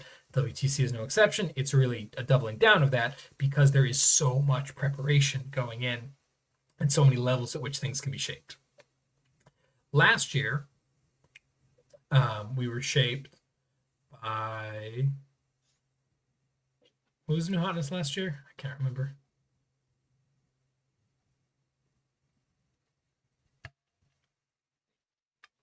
Certainly wasn't GSC. Yeah, there was 0 GSC last year. Orcs had immediately gotten Thunder Bashed. Was that like that was the year where everyone was playing different Marine builds, right? But that wasn't. I mean, that's kind of always the. Yeah, it's possible that I'm just like I've just said all that and then I'm totally wrong. That there is not anything super crazy. Because what was our 8 last year, right? Like Crusher. T-Suns were really great, but like that was index. That wasn't anything new. Yeah. T-Suns were being played a lot. Great. Everyone was playing Marines. Sisters were real good. Oh, yeah, Sisters was the one that everyone had a Bringers of Flame vehicle spam Sisters list. Yeah, absolutely. Yeah. So anyway, this year the big thing that everyone is focused on is Knights. Chaos Knights and Imperial Knights both just got stuff, and they are both very spicy. To a lesser extent, also Space Wolves. You'll notice that basically everyone is bringing Space Wolves. It was very funny watching a lot of these predictions be like, I don't know, we'll see if anyone's willing to try the new Space Wolves. And every single team, I imagine, was just like snickering under their breath, like, yeah, Space Wolves are insane. We're bringing them, obviously. But everyone seems to have come to the same conclusion on that, albeit with some very different lists. There are some crazy variety in the Space Wolf lists. You can do a lot of different things. It's very cool that multiple attachments are viable with that army. I mean, one of them being Stormlance pisses me off, but absolutely. Stormlance is cool. I know that it's supposed to be the White Scars attachment, but Stormlance is cool. I'm just like incessantly pissed off that supplements get 9 detachments. I think that's just too many. Say straight moment. Anyway, whatever the case. Tonight's or not tonight's is kind of the big question. And when it comes to the top seeds, basically we saw 2 particular contenders, the United States and France, decided to eschew Knights entirely, said absolutely not, we're not bringing them. And basically everyone else said yes, double down, brought both flavors of Knights. So that's kind of end of the... Is there anyone who only brought 1? I don't think there is. I hope I'm not I don't think mistaken in so. this. France brought neither. Germany brought both. Sweden brought. Oh, Sweden brought only Chaos Knights. They didn't bring Imperials. Yep. England brought Yeah. both. England brought both. Poland brought both. Australia brought both. The Dutch brought both. And the Austrians brought both. The team pretending to be Spain brought both. Yeah. So Belgium is basic. pseudo tier 1. They have only Chaos Knights. Also bears mentioning. Totally. Yeah, Thailand and didn't bring them, but Ash has Canis in her sister's list, which is sick. That list is awesome, by the way. I'm very excited to see how that works out. But anyway, yeah, so we went with no knights. France went with no knights, and basically everyone else brought knights. And that is going to be the predominant message, I think, of the WTC is, was it right to bring knights or not? We are also, I mean, we're simultaneously looking at our Challengers Cup roster coming up later on. This is kind of the big talk of the meta. What are your thoughts here, Lucas? Are knights worth taking? Are knights worth taking against? What's the right move here? Did the US make a big mistake? We're clearly in the minority. Or are we 40 chess geniuses to make this happen? Really hard to say in advance. My impression is that if something is really fucking good, you should probably bring it. So personally, I'm under the impression that probably the reason USA and France didn't, well, at least this is my own feelings on the matter, is that USA and France probably didn't bring CK and IK because some combination of they didn't have a pilot for the army, and or they thought that pilot was a pilot that could play that army was already committed to something else. And as much as nice as bemoaned as like the brain dead run your army forward faction, at the highest levels of play, it does, especially on like WTC boards where terrain is a huge factor. It does really matter the board you're playing on and the speed at which you play the game and the way you interact with your opponent. You can't just like brain off run yourself at people unless it's a very favored matchup. So you do need to have a Knights player who's like understands the army very well and is adept at playing them. So maybe there's a little bit of that at play, or the Americans and the French just didn't have someone who they thought fit the bill. But I think what's very plain to see is that both of those countries, even although they are not running knights, they have a plan for knights. So, I mean, France has their kind of the structure of their comp is all built around like these horde armies that are theoretically very good in the knights. And America also has a lot of those lists where it's, these tough, semi-durable, tough armies that are not getting obliterated by knight shooting, but also can threaten them significantly in melee where knights are kind of weaker. So I think that's kind of interesting. And, there's always also the like just throw knights into each other plan, which I feel like might be the play for a lot of the other countries who are running two knights, is just like if you can't find a good outlet for them to get them into a favorable situation, just let them bash on each other. So we'll see how much of that there is. But yeah, to get back to your original question, I do think that not running knights is it's not just that you're like, yeah, this isn't a good enough army. Like it's very plainly a good enough army. If it was being played not at all before, and now everyone is running it except for a couple countries, I feel like those countries have some kind of other motive going on here. Maybe. I'm excited to see how it shakes out. I would definitely agree that if you or a loved one is trying to run an 8-man team or a 5-man team right now, and you have people who can play knights, they should play knights.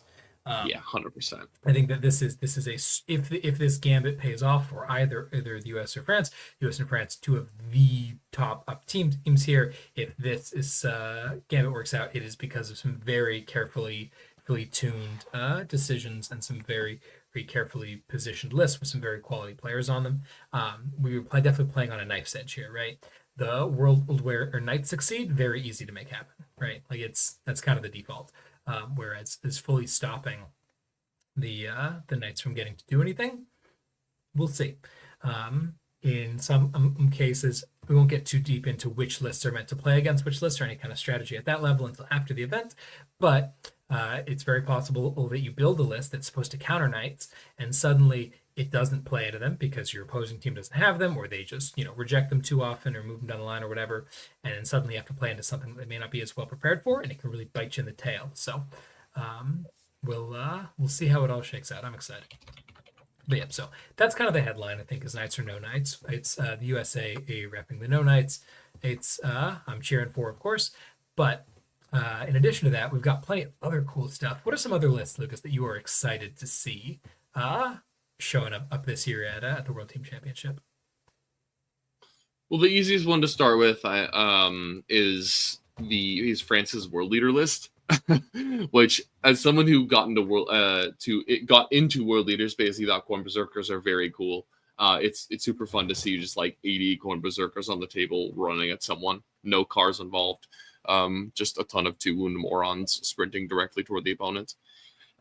So I think that list is very interesting. It kind of fits into their whole comp, which is like a lot of durable infantry, like shock absorber type armies, and that team is expert at getting their shock absorbers to all do that thing, and then like one of their shock absorbers finds a good matchup and just like crushes it. That happened to us last year when we played against France. Of like, they had a bunch of people just kind of tackle and absorb tough problems, and then their Black Templars smashed our Eldar, and their Thousand Sons their Guard smashed our Thousand Sons.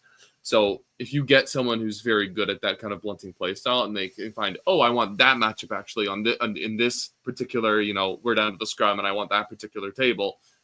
Oh, I'm on that table. Now this like 10 or a 12 is turning into a 16 or an 18 or something like that. So they're very good at that. So I'm very excited to see where that kind of hoardy comp goes. Team France built this list in a cave with a box of scraps. Incredible. Let's see. What other lists am I? I'll be honest, I'm curious to see how Bile does. I don't know how much Bile there is in the tier 1, but I was noticing a couple. France has it. France has it. Australia has it, doesn't they? Don't they? Jeremy Martino's playing something crazy. Yeah, he's a Bile. Well. Yeah, he's got 30 possessed. Yeah, I mean, I think possessed do uniquely well on WTC layouts. That just the shape and the size of their unit and how it tends to engage interacts very positively with the terrain that we play on. I think it's also probably quite good at absorbing some of the tougher problems that are in the meta. Like, for instance, I think that Thousand Sons might will they struggle? They've got a lot of very efficient 2 damage, but if you don't stand on an objective, the possessed might take a little bit of a while to get through. The big one is Knights, of like, in particular, Chaos Knights with all of their 2 damage is just not really cutting through possessed that efficiently. And if you hard pick +1 strength, you can actually go in there with reroll the wound and just like dome a big knight and tag another one, which is really nice. Or if you're a gamer, you can just roll 2. Actually, that's super hard trolling. Don't roll 2. But I think in the Knights, Bile's a pretty good answer at least neutralizing. I mean, I haven't seen that matchup, so I don't know this 100%, but that's my impression of it anyway. So I love Creations of Bile, so I'm super curious to see how it does. Let me look at France. I haven't looked at France's Bile list, so let me look at this real quick. Back on the topic of world leaders also, I'm curious what you think of Sweden as the only team bringing Demonkin. Oh my god, are they bringing Demonkin? They sure Is the summon by slaughter nerf in effect? No. The one where you have to show up outside of 6 of enemy models? I don't know. I don't think so. Maybe okay, let's see. When I don't know when that came out. That was in the GW FAQ like a couple weeks ago. Oh, gotcha. Probably not then. Okay, no. This guy's got Karn. He's got Lorda and Juggernaut he can lead Blood Crushers.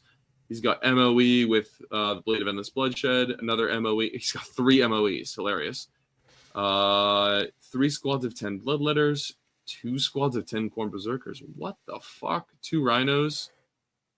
He's got a Blood Crusher unit. He's got 3 Forge Friends. He's got 2 squads of 10 Jackals. Okay. Well, What are these Masters of Execution doing?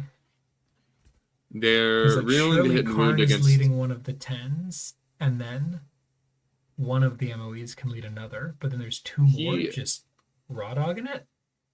Yeah, I mean it's a 65-point guy who does like 8 damage or 6 to 8 damage to a big knight, and is an action doer for 60 points. Worst case scenario. I think it's a good dude for 60 points. I need to check if he has grenades. I don't think he has grenades, which is a bummer. But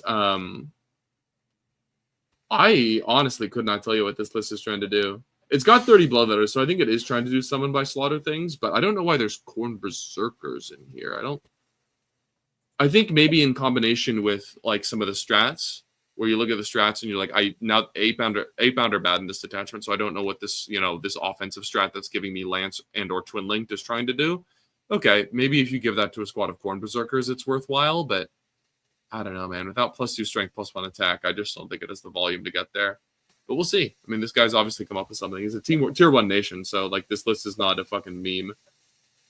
Obviously. Mm-hmm. Very interesting. Francis Bile, Cypher, Fabius Bile, Lord with +1 damage, Termi Lord with Feel No Pain, Master of Executions. Okay, we'll get back to that. 10 Cultists, 3 squads of 5 Legios, 10 Chosen, Nemesis Squad, 2 squads of 10 Possessed, 5 Warp Talons. My man! Warp Talons! Squad of 3 Bikers, 2 Rhinos. Okay, so his Executioner is joining... Can he multi-join with Fabius Bile? Because if so, that would be... I would... Oh, no, he can't because it's a 13-man unit. Funny. Master of Executions. Leader. You can attach this model one of the above units even if other character models have already been attached to it. So in theory, you could have him join Fabius Bile's unit, but then that's like a 13-man squad, so it's not going in a Rhino. I don't know what that guy's quite there for. Very interesting. But in principle, this is a, Creations of Bile good stuff build. It's still running 20 Possessed. It's got 10 Chosen who are discount Possessed. It's got 5 Nemesis Claw. They don't help into Knights at all. But if you ever run into a melee matchup, that just like bumps up your differential by 1, which is crazy good. Yeah, that's a cool list. Not sure if they're exactly trying to angle it into something in particular, but yeah.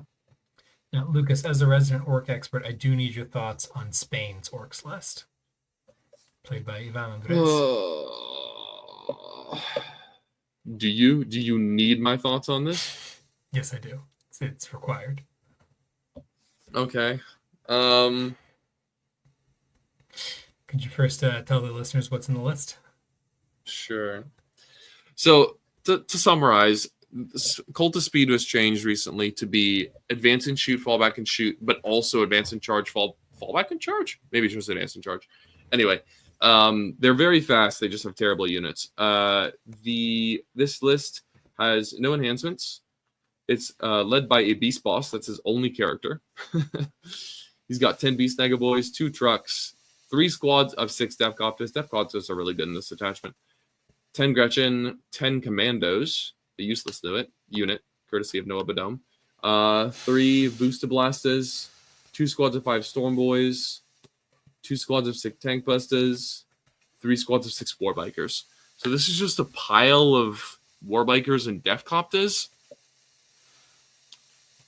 Yeah, I don't exactly know what this is trying to do, right? Like, it's got a bunch of big, cumbersome vehicle units, none of which have, like, crazy mobility, right? Like, they're just moving around a wall 12 plus d6 and then trying to interact with you. So, I don't know. If the rocket launcher profile on the Defcopter was a little bit stronger into what we're seeing right now in the game, I would be more enticed, but I don't know, man.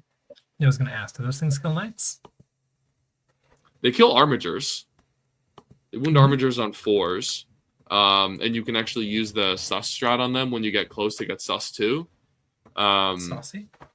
Yeah, which is nice. You can do there's another strat for lethal, or if you're within close range, just crit on 5s. So that can do some damage. You can't stack them. Oh. Yeah, it'd be too much fun.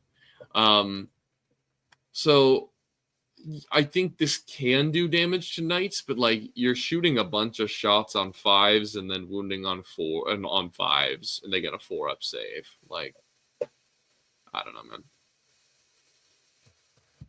man. I hope I'm pleasantly surprised by this, but I don't think this list is anything in particular. Mm-hmm. And then also as a CSM man, I'm curious your thoughts on the Polish CSM list. They're playing vets. Oh yeah, this shit's sick. Let me look at this.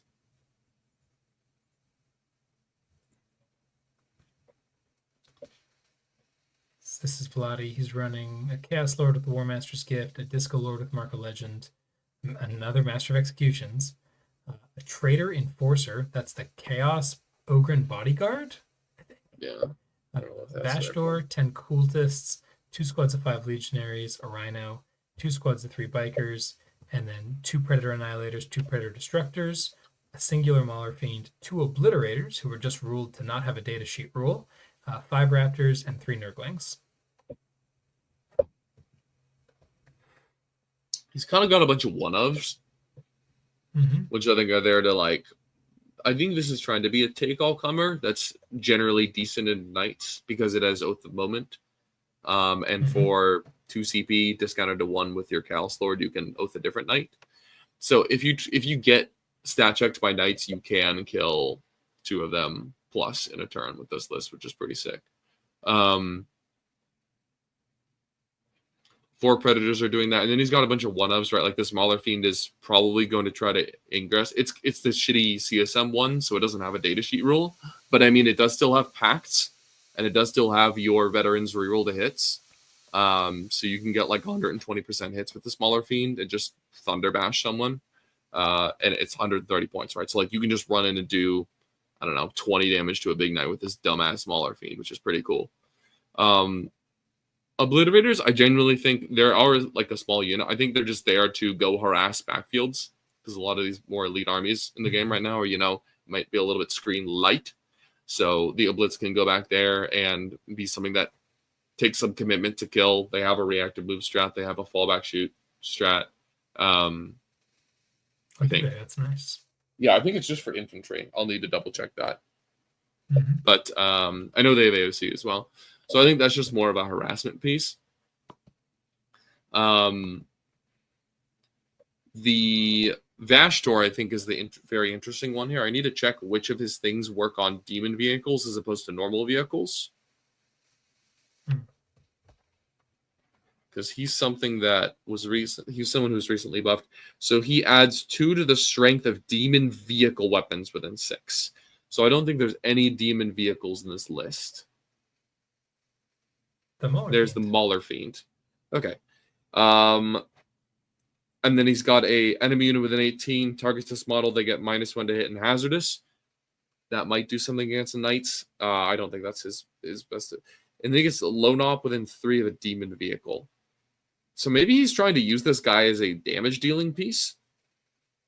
Where, he runs in and smacks a knight 6 times at 14 -3/3 anti-vehicle 4-up dev wounds. I'm not quite sure. He certainly pairs very nicely with the Mauler Fiend because he gives the Mauler Fiend +2 strength. So this Meltas go to strength 11. It's an important breakpoint. The Mauler Fiend gives him lone op, and then they go in together, and he's an annoying lone op while he's nearby. The Mauler Fiend's not free to kill because you can AOC it. Vashtor isn't free to kill because you can AOC him. So he's just a kind of an obnoxious harassment piece. Lord Disco, very similar. AOC in this detachment. Mark of Legend gives him, I think, like reroll to hit or wound. It's a very cheap enhancement if memory serves. But again, that guy is. I'm imagining a lot of these slower melee pieces like the Mauler Fiend and the Lord Disco are probably going to start in Ingress, and they're going to come in to take advantage of the fact that the game's kind of screen light right now. But I do think this list is going to struggle into something like Host, or Eldar, where there's just a lot of morons running around, and this list utterly refuses to trade efficiently into those armies. So, yeah, I like Vets. I hope he does well. I think this one might struggle unless it gets good matchups.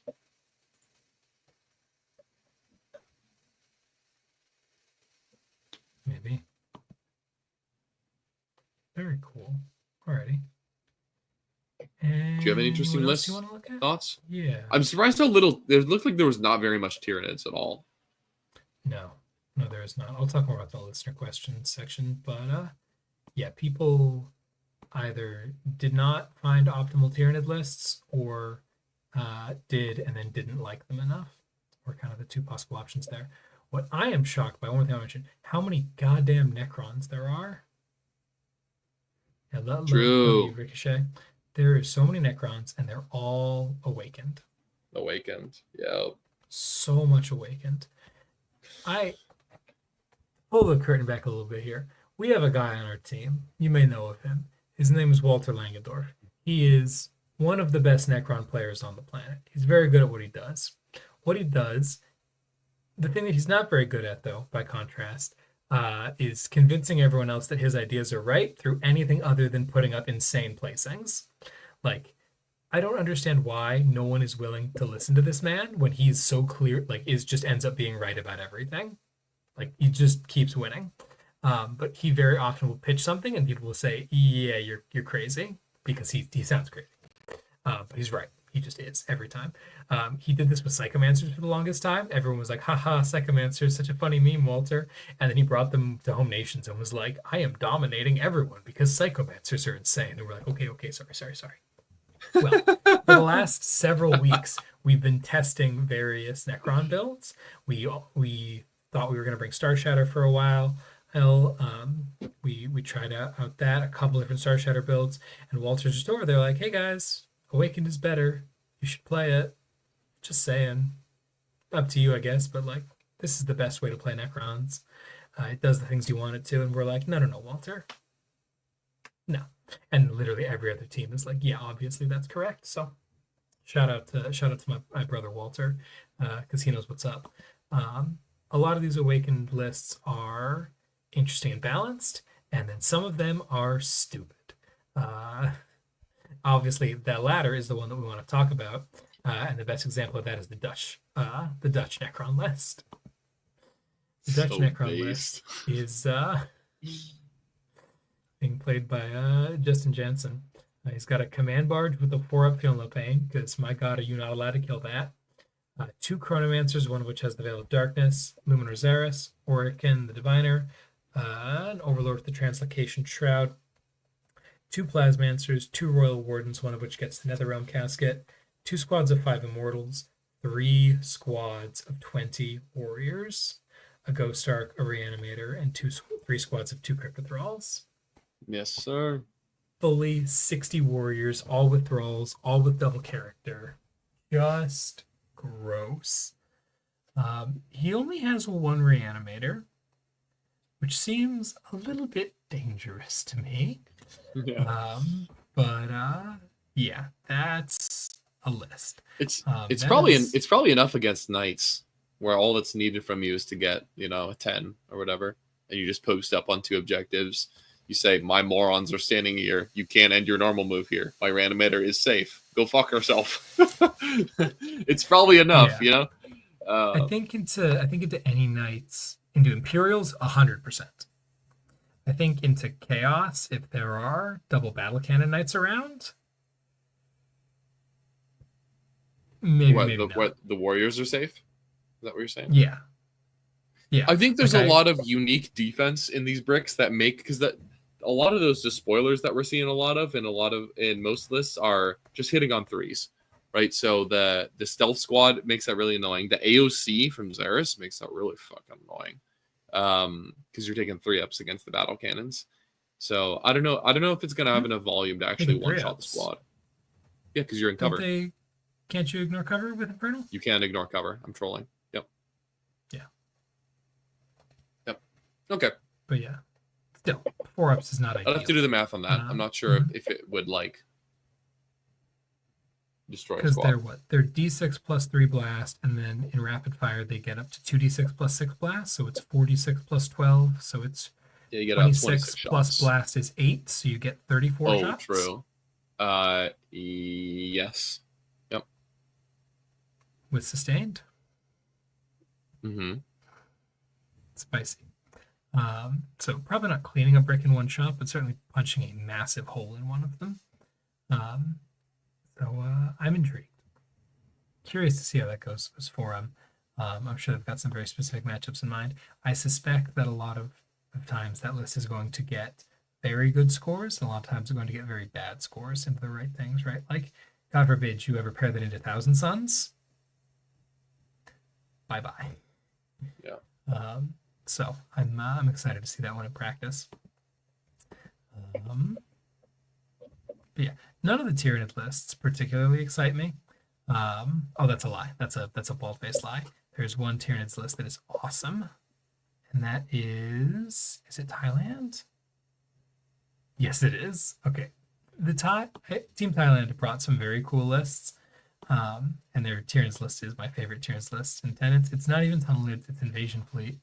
But it's Death Leaper, a Hive Tyrant with Perfectly Adapted for absolutely no reason. I do not understand why this Hive Tyrant is in this list. This thing should very obviously be anything else, but I digress. 3 squads of 5 Hyper Ravs, 2 squads of 10 Hormagaunts, a Biovore, 3 squads of 5 Jane Stealers, a squad of 6 and a squad of 3 Hive Guard with Shock Cannons, 11 Neurogaunts, a Neurolictor, a Pyrovore, and 3 squads of 5 Raveners. In Invasion Fleet? This dude brought the full 30 Raveners in Invasion Fleet, i.e. access to this guy is going to destroy knights. Yes, he is. Yeah. Holy shit. So these units of Raveners are going to go in with their 30 attacks. 33 attacks. Let's look at the extra from the Ravener Prime. 33 attacks hitting on 3s. Lethal sustained 5s. Jesus. At strength 6, twin linked, AP2, 2 damage. And you can't even do the thing of like that you want to do with knights if someone puts 500 million important melee pieces in the sky, which is you full shove on them turn 1, because they all start on the board because they're attached to Raveners. So if you full shove on them, they kill you on turn 1. And if you don't full shove, then they uppy downy and ingress anyway. That's cool. And they can both do it at the same time. And because the strat is pick 2 units, if you don't have 2 melee knights to interrupt with, you're losing both knights. It's at the same time. It's very crazy. Funny. And there's a third. So that list is baller as hell. I don't think it's very good. I think you're going to get run over by a lot of things that are not knights. But if you if some knight, poor Imperial Knights player falls into that, they're going to have a real bad day. If you want to fuck up Sir Galahad the Stupid, you could do it. In Minecraft, obviously. All right. Yeah. Always in Minecraft. Sweet. Okay, that's pretty badass. Why don't you think people are taking tunnel nids? Was it the nerf? Oh no, the nerf does not apply. This is after the rules. Are we going to get into that during listener questions? Yeah, when we get into listener questions, I'll talk about nids. All right, cool. We're about 90 minutes in here. You good to go do some questions here? Or is there anything else you want to talk about in this list reveal? Cool. As always, if you want to ask us questions but you're not here live right now, you can do that by joining our Patreon Discord in the description, $5 a month to keep the conversation going. And in addition to that, you can put comments in there where we will answer them live. You can also, as Mr. Clownmud over here has done, give us dollar dues. As he's given us $2 dues to answer his question here. Asked, can Warhorde live in singles? What do you think, Lucas? Is Warhorde playable?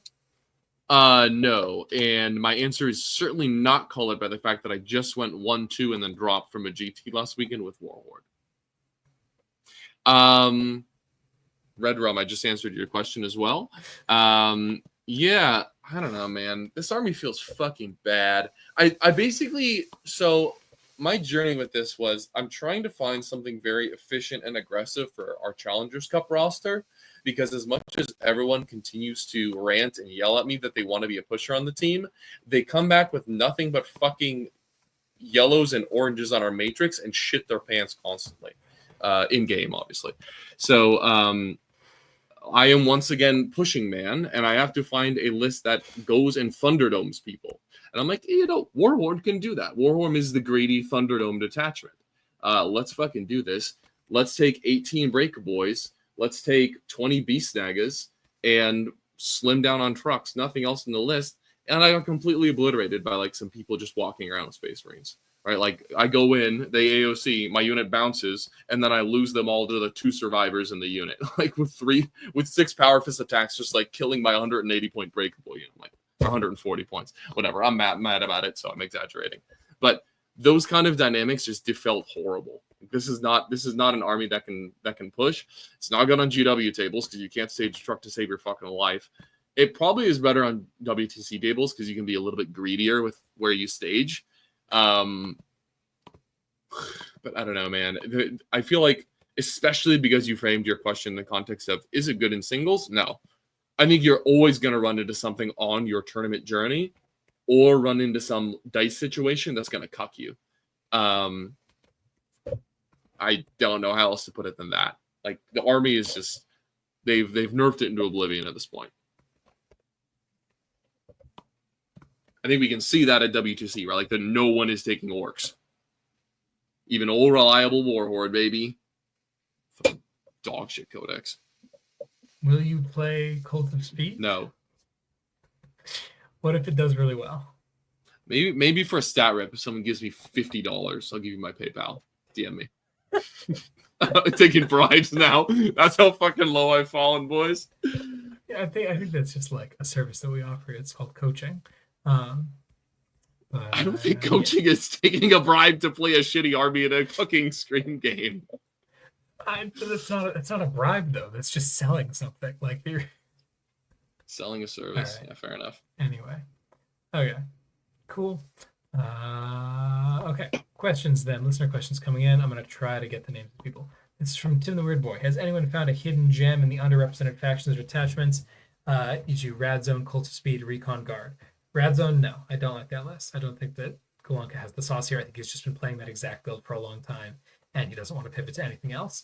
I think that good Death Guard smashes that. I think that it's okay into Knights. Yeah. Cult of Speed we've talked about to death. Recon Guard we did not talk about yet, though. That bears mentioning. Yo. If, like Lucas said, France has some hordes, and one of them is that one. The French Recon Guard list is, there it is. It is Gaunt's Ghosts, 3 Cadian Castellans with some enhancements, 3 Cadian Command Squads, a Rogel Dorn Commander, 3 squads of 20 Cadians, 20 Catechins, 10 Catechins, a 20-man Decock Brick, 4 10-man Decock Bricks, 5 Ratlings, and a Rogel Dorn. So in total, to be clear, that's 2 Dorns, 5 Ratlings, and 150 guardsmen, 5 squads of 20, 5 squads of 10. Crazy fucking list. Go, dude. That's so hype. That is exactly what guard should be in my head, and that makes me so happy. Yeah, this list is fucking dope. I think it's, I don't know exactly what matchups they've teched it for, but I feel like just spamming, in general, spamming +1 armor save on guardsmen is just really good because they just, even without the OC order, they can just put enough OC in places to just beat your ass.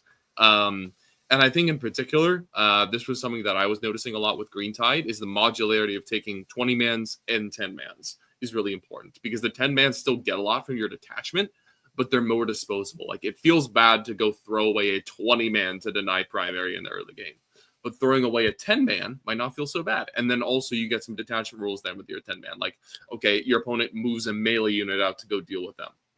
Okay, now you can like Tanglefoot the grenade them and do the reactive move or whatever. So you can use your army rules to actually keep your 10 man alive in the skirmishing early phases of the game. Whereas another detachment that just runs 10 guardsmen because it has OC might not have that. So yeah, I'm really eager to see. I don't remember what this guy's name is, but I'm super excited to see how he does, or how they do. This is Nicolas. Yeah. Yeah. Very cool. That's one I think is That's like one of the hordes in the game right now that not only has like durability but also has that like kind of sneaky damage that you're only really see like until you play against 150 guardsmen that have 15 melta guns and 15 plasma guns. That's the only time you're going to realize like, oh, I'm taking a grenade and all of these guns. Fuck. It starts adding up in a big hurry, and you really have to see that, experience it to appreciate it. Yeah, the damage is definitely the part of the list I think is going to catch people off guard. People understand how bodies work. People do not understand the damage that comes out of those units. Yes. Sweet. All right, next question comes from that one guy who's here. Without revealing too much, can you describe why you went with HOA versus Outlander? Always curious what drives decisions. What is the ability to push more, better, or C? It's a better list. Better list. Yeah. It does better at blunting. It does better. It might not be quite as good at blunting, actually. But it doesn't need to. It might have a slightly lower floor, but it has a much higher ceiling. Yeah, absolutely. It plays really well into the field. It plays significantly better into knights. It plays significantly better into hordes. Like, those are the two things that are out there right now. It just makes a lot more sense, especially with the inclusion of the bikes. Like, it's a really, really good army. I'm going to stop listing off who read these because it's in somewhere else. All right, without going into too much of USA's reasoning, also, what is the sudden resurgence of ACDCs at the WTC, both in Chaos Colts, USA, Scotland, France, and Renegade Raiders in Belgium? Is this a response to the meta, or a rediscovery of how good that unit is for some countries post its points nerf post 2024 WTC? Lucas, you play a lot more Chaos than I do. I think I was a little more involved in the spiral process this year, so I'm curious to hear your thoughts on the list and how it fits in the meta, and then I can talk a little bit about the USA side of things. Sure. So, like with Recon Guard, having a, if not durable horde, at least a semi-durable horde that sticks around tends to be good into hull matchups, and we are in a hull-centric meta right now between Death Guard, Chaos Knights, Imperial Knights. Trying to think of other armies that are just spamming holes, but having a somewhat fast, somewhat durable, somewhat hard-hitting pile of dudes that all have a decent save just goes a long way. And we can see that with Recon Guard. We can see that with ACDCs as well, right? The mixture of the 3-in-1 wound, I think, matches up really well into a lot of the knights that people are bringing, where, you know, the Atro is spamming 2 and 4 damage, which is just very inefficient into 1 and 3 wound bodies, where you can choose the order of allocation. And similarly, Imperial Knights, like, they're running Atros, they're running Canis. Canis shoots a big 4 damage gun, useless. You can shoot the Hellburns, shoot flat 3 damage. Okay, that goes into my 1 wound morons. Same with the Melta guns. And then you come in, get them in combat. It's like, okay, now I've got a 5-up invuln. Like, there's always a chance I could bounce at Canis or an Atro activation. A big concern is for Chaos Knights, the piles of Knight Despoilers, which can just kind of burst them down.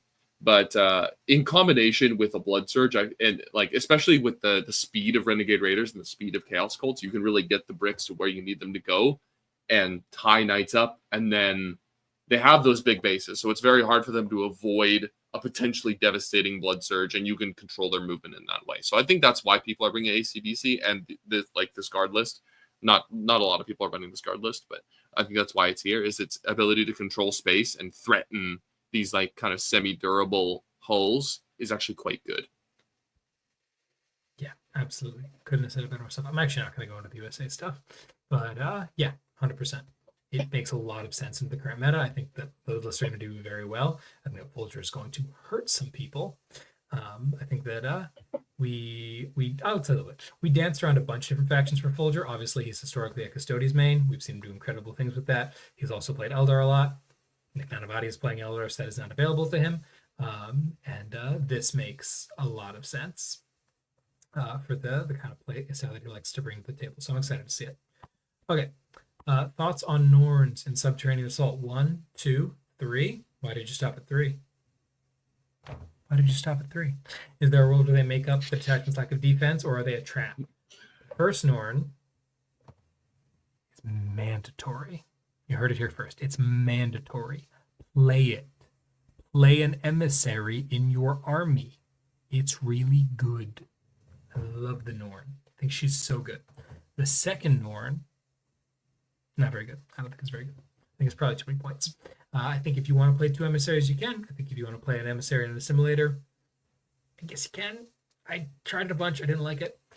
But I think that a Norn or an emissary is what makes the army function. I'll do more stuff in the future. Once I lock in when I'm playing at War Masters, it'll be a little bit easier to do stuff about this. But you will definitely see me playing actually my sub-assault lists on in a stat rep coming up soon, I'm sure. With the things that I think are actually best. We'll get into list stuff later. But I think that you should totally be playing at least a Norn. Really good. I mean, you've played against her, right, Lucas? Like, she's really good. Yeah. I think she's unfortunately a little bit harmed by the current meta, where everyone's gearing up to kill reasonable armor save, decent invuln save, T11, and like if you can kill an Imperial Knight, oops, you can also kill a Norn. So I think the positive side of that is she only gets better as the meta changes, right? Yeah. So absolutely. Yeah. That being said, she's also very good into knights. There are not a lot of knight guns that are particularly efficient into her, and her Melta is strength 12, which is super solid into knights. What I don't know about that one, Chief. What? Like, an Atropos is going to hurt her that bad? I think an Atropos. I think a Canis. I think Canis's gun does nothing. What are you talking about? Okay, you're obviously getting shot by different Canises then. See, I get shot by Max's Canis, which is 6 shots every time, 8 hits. Max's Canis is cracked out of this world, dude. I know you haven't been shot at it by a while, but you will change that opinion right quick as soon as you come back here. But also, like, I don't know, he's AP3. I'm thinking 4-ups either way. Only 4 damage. I have a feeling of pain. I don't think it's killing you in one shot. I just don't think it's a bad gun into you. Yeah, sure. The other thing that makes the first Norn very good in this army is the heal strat. The heal strat is so good on the Norn because it's the one thing that the problem is that she's very easy to chip down, right? She's very hard to kill, but over 2 or 3 turns you can totally do it. Not so much of them getting 3 or 4 wounds back a turn. It becomes real tricky. I will also admit, unfortunately, she is really, really hit hard by the nerf that just came out where we lost the ability to tunnel into combat. Because she loves to just sit there, be an anvil, and then just literally teleport right behind where she was, fall back, shoot and charge, get back on the objective, and kill some things. So that's a big bummer. I'm really bummed. But Norns are excellent. Player. Okay. In this wacky world of toughness spam, a la Death Guard Knights, and body spam, a la Krons and HOA, what mix of infantry clearing versus anti-tank do you all think is needed when list building for singles, or do you just accept that doing so is probably not going to happen, plan to cover one or the other, and go from there? That's a really hard question to answer in general terms. In specific terms, as a Tyranids player, the other unit that is incredible in Tunnel Nids that for some reason not everyone is taking, but you all need to be, is Zoanthropes. The Zoanthropes of the Neurotyrant is the best unit in that army. It just is. They are stupid efficient into everything. Particularly because they do both slaughter hordes and also slaughter big stuff. There are plenty of things that can kill big stuff in NIDS. There are not a lot of things that can kill hordes. So they're mandatory for that reason. If you want to have game into GSC, if you want to have game into ACDCs, you have to take them. You just have to. Zooming out, we look at other things that can cover both those bases at once. For example, in GSC, my other main army with Host of Ascension, the shotguns are what kills knights. Shotguns kill knights. Shotguns kill everything, right? Volume is really effective as both a deterrent for knights as it is a deterrent for bot. So if you can only take one thing, take volume, because that is the most diverse thing available to you. That being said, it's going to matter more about what the specifics are that you have access to, right? Some armies have very efficient specializations, right? Squads that you can take that are very good at killing one thing, right? If you're playing Eldar, take Fire Dragons and take Hawks. You can fit both. It's fine. They don't need to be generalists. They can each go after their own. Though frankly, Hawks are pretty good into knights as well. But for some other armies, like the Votan, for example, things are not so specialized. Bikes and land forts or Sagittars are all just kind of shooting at everything. So it's going to depend more on the faction you're playing than on the meta in general, how you want to structure that. Do you have any other thoughts? I think the Votan example you gave is a really good one, because I was going to suggest another army, CSM, where their primary anti-tank and anti-infantry game plan is just a pile of fucking attacks at AP1 damage too, right? That's just a good profile. If you can find a detachment that supports it, the Creations of Bile, hard picking, +1 strength, and winning knights on 5s to rolling, huge. Votan being +1 to hit and wound into the entirety of the knight army, and also like being kind of resilient to Plague Burst crawlers. CSM is another army that's at least not getting melted by Plague Burst crawlers. Is very good. So, and again, those units also just happen to kill 120 horde models in one turn. Both those armies, rather. So, yeah, volume is king. And I would always lean more, especially right now, into a tech more for hulls than infantry. Not only because I feel like it's going to be more popular, but it's also just going to be harder to get over the threshold of like your army can deal with a whole spam army as opposed to your army can deal with a horde army. Yeah, absolutely. Great. And if you're able to do a second question, Tyler, walk me through thoughts on zones versus T-Fexes. Zones always felt super squishy and hard to find angles. Has Subterranean Assault finally given the opportunity to put them where they want to be while still being able to jump back to safety if needed? First of all, call it tunnels. Don't call it SA. I really don't like that. Nope. Second of all, zone threats are great. Yes, they finally have the mobility to be anywhere they need to be and cut all the angles they want to be, and they are also significantly more efficient than they ever were previously, gaining reroll ones to hit, ignores cover, and sustained. Stupid efficient unit. That being said, I also fucking love Tyrannofexes. I love them so much. They do two things at once. Number one, they're really good into hulls. They're not that great into knights. They can be. Like, don't get me wrong. It happens sometimes. And they will force some respect out of a lot of knight players, or they can punish players who do not respect them. But what they're really good at is cracking rhinos and bloat drones and things like that, where you are in that mid-tier, preferably without an invul, maybe with a 5-up, and one shot at D6 +6 damage is just blowing you wide open. Bam, gone. Bam, gone. Bam, gone. Really, really good at that, while also being very durable and hard to move, which again is the problem with tunnel neds in general. So you'll see them in that list as well. I love that data sheet. If you're only going to play one, only play the zone thropes. They are more important. They are not optional. But if you want to play Tyrannofexes, totally go for it. Mm-hmm. Do you feel like that changes based on what terrain you're playing on? Because I feel like on GW terrain, there's much more of an argument for Tyrannofex as opposed to zoanthropes. Oh, I was because I feel like the squishy T-Fex is really WTC terrain. What? I guess when you're in tunnel nids, yeah, fair. No matter the detachment. T-Fexes love WTC terrain because a T-Fex loves to get in a centrally located small plate. Because he can see out in all directions. Sure. Right. In a lot of GW boards, the walls are too tall for a Tyrannofex to see over them. Yeah, but it has some of the best log angles in any terrain format in the game, right? Like, think layout 1. You can just put 2 Tyrannofex and just say, hey, if you move any hull anywhere, I'm shooting you. Totally.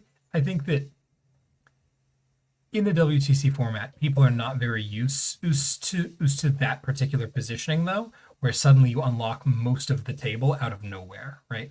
Most of the holes that people are taking that want to shoot at things sit behind a wall or sit under a wall and then cut out around the corner to cut one angle.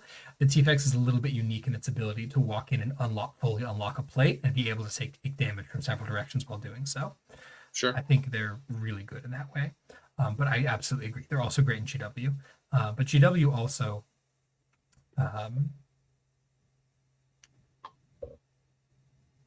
nothing about terrain. Zone thropes are just significantly better than Tyrannofexes. So I will point into them first. Okay, excellent. It's 2 a.m. I want to be done. Cool. Next question. Lucas, now that you've had your try with orcs and it didn't feel great, will you please embrace Khorne and play World Leaders at a tournament? Okay, the actual question. What buffs would you like to see for World Leaders in the next slate?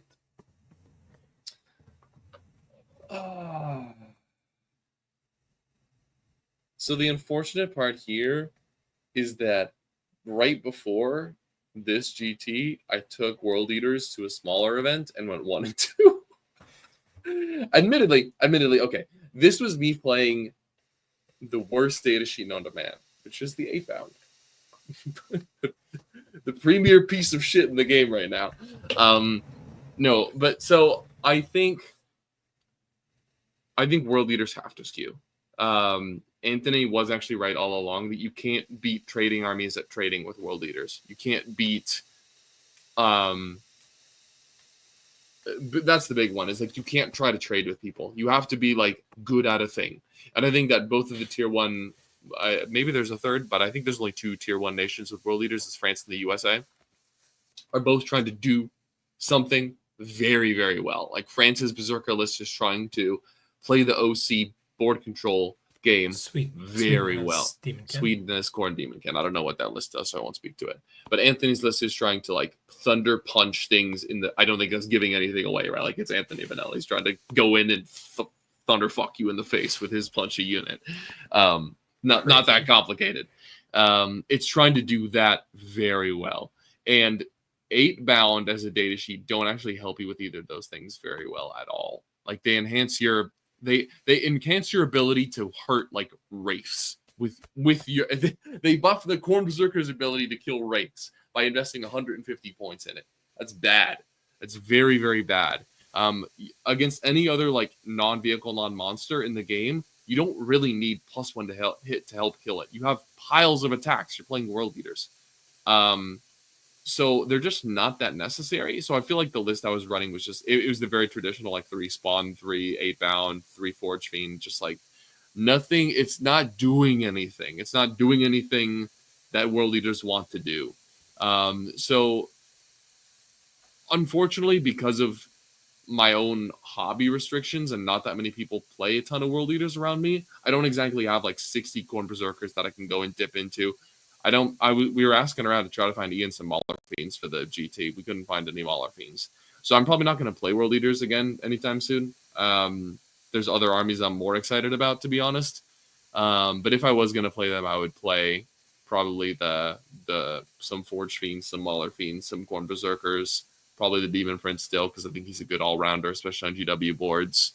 Probably play something like that. What buffs would I like to see? I don't know. Change the Berserker Warband detachment rule to be the army rule. Yep. It's not gonna happen, but I still want it. That was your question. So, is there any hope for orcs in teams? No. Yeah, we talked about this a lot. Okay, no. So like you could do Green Tide, but unfortunately, I feel like it's just worse Berserker Warband, right?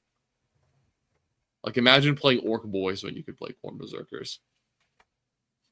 And those two armies are in a very similar spot where like you want a expert pilot to play them.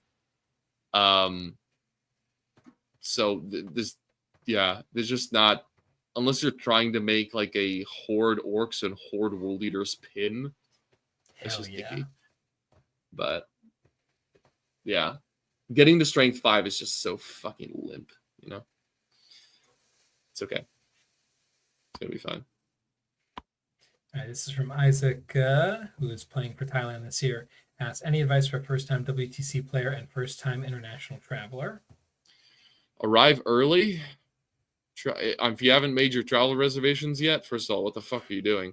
Second of all, try to arrive early. Eat lots of donor. Donor's goated.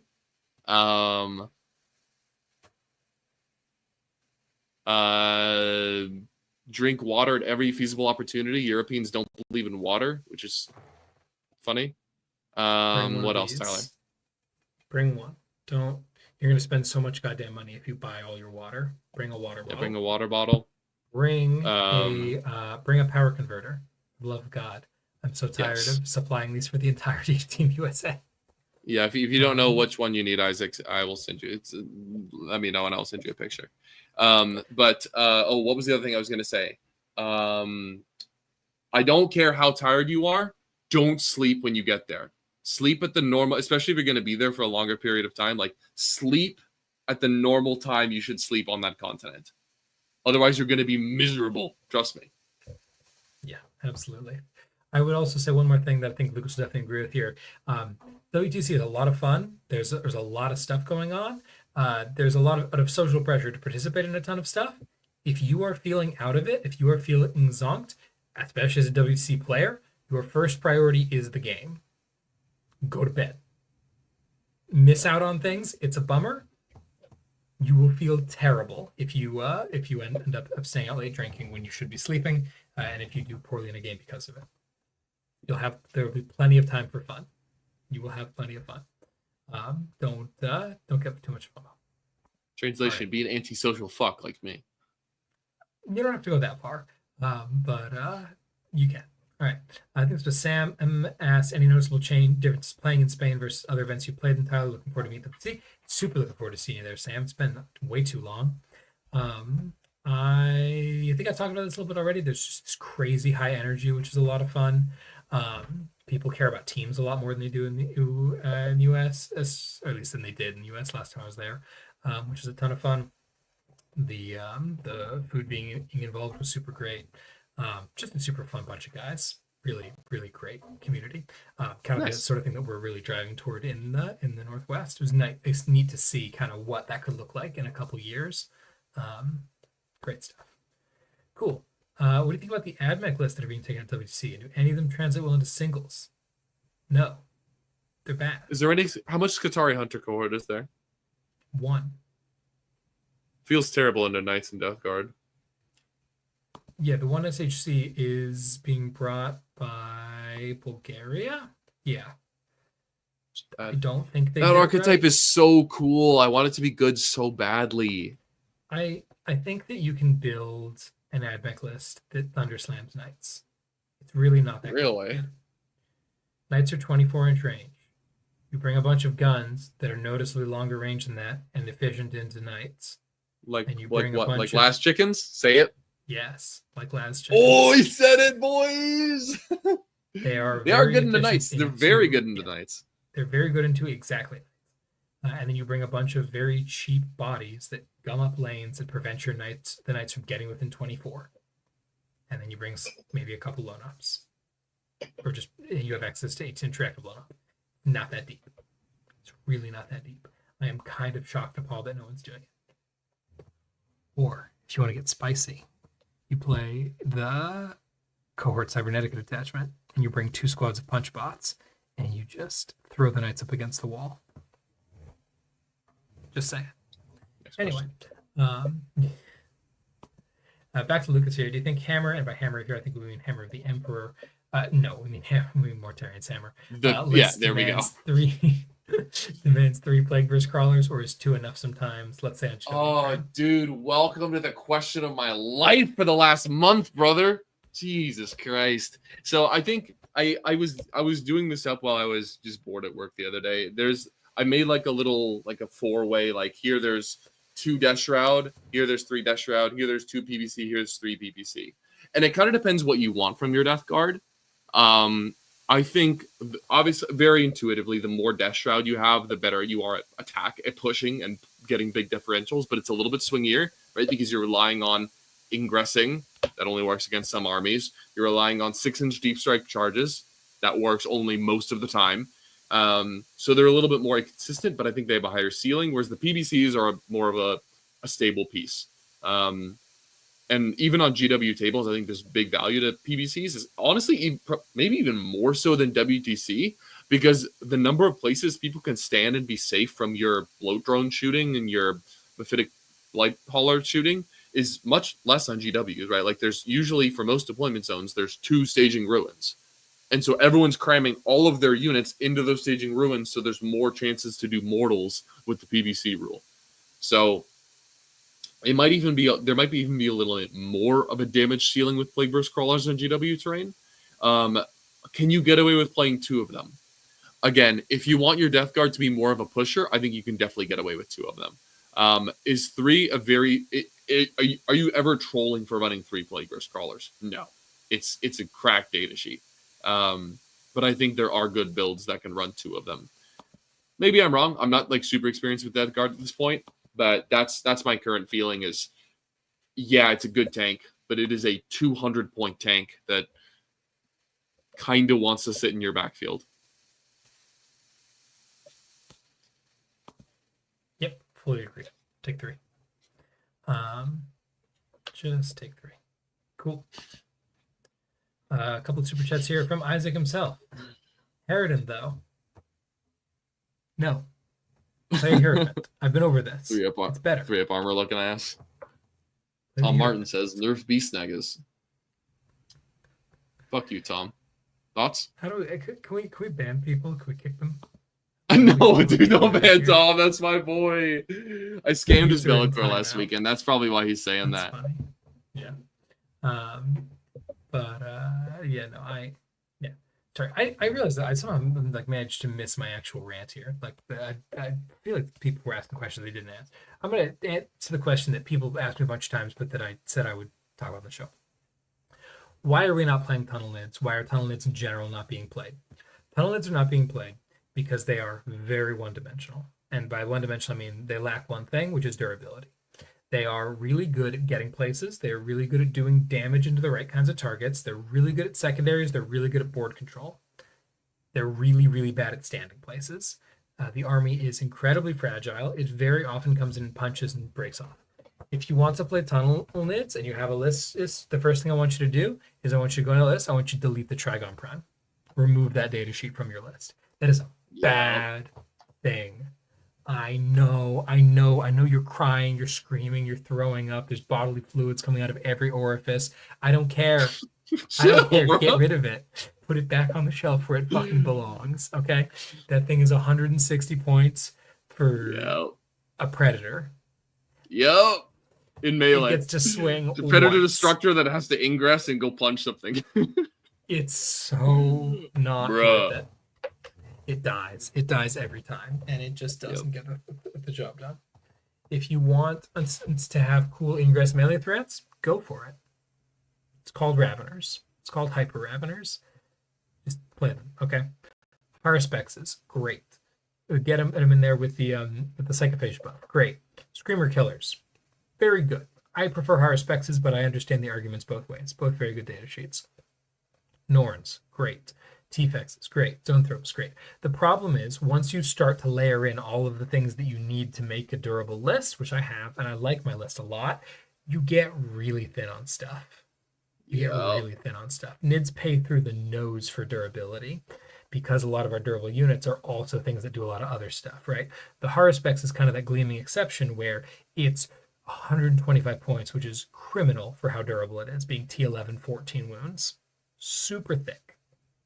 But I want something that's like 140 points and is a 2-up save with T11 or is T12 with a 3-up save, right? I need a little bit more and I'd pay a little bit more for it, but you have to go all the way up to 200 plus to start talking about something that can actually stand somewhere. That's kind of the niche that NIDs are missing right now, is something in that 140 to 180 kind of zone that can just be very thick and acceptable at other things. The Norn is very expensive, so that's kind of the problem with them. It is very difficult to build tunnel nids that beat knights. And I mean beat knights, not like can win against knights. I mean beat knights. I have played tunnel nids lists that have beaten the shit out of knights. It's been great. I've played some of my favorite games have been beating the crap out of knights. But you're relying on Tyrannofexes to kill knights. It's a really hard thing to muster. Or you're playing the Hive Guard. I don't love the Hive Guard. I get that they're efficient. I get that the Overwatch is cool. I get that the tagging is cool. I get that the durability is kind of cool. You can't pull them out of combat anymore.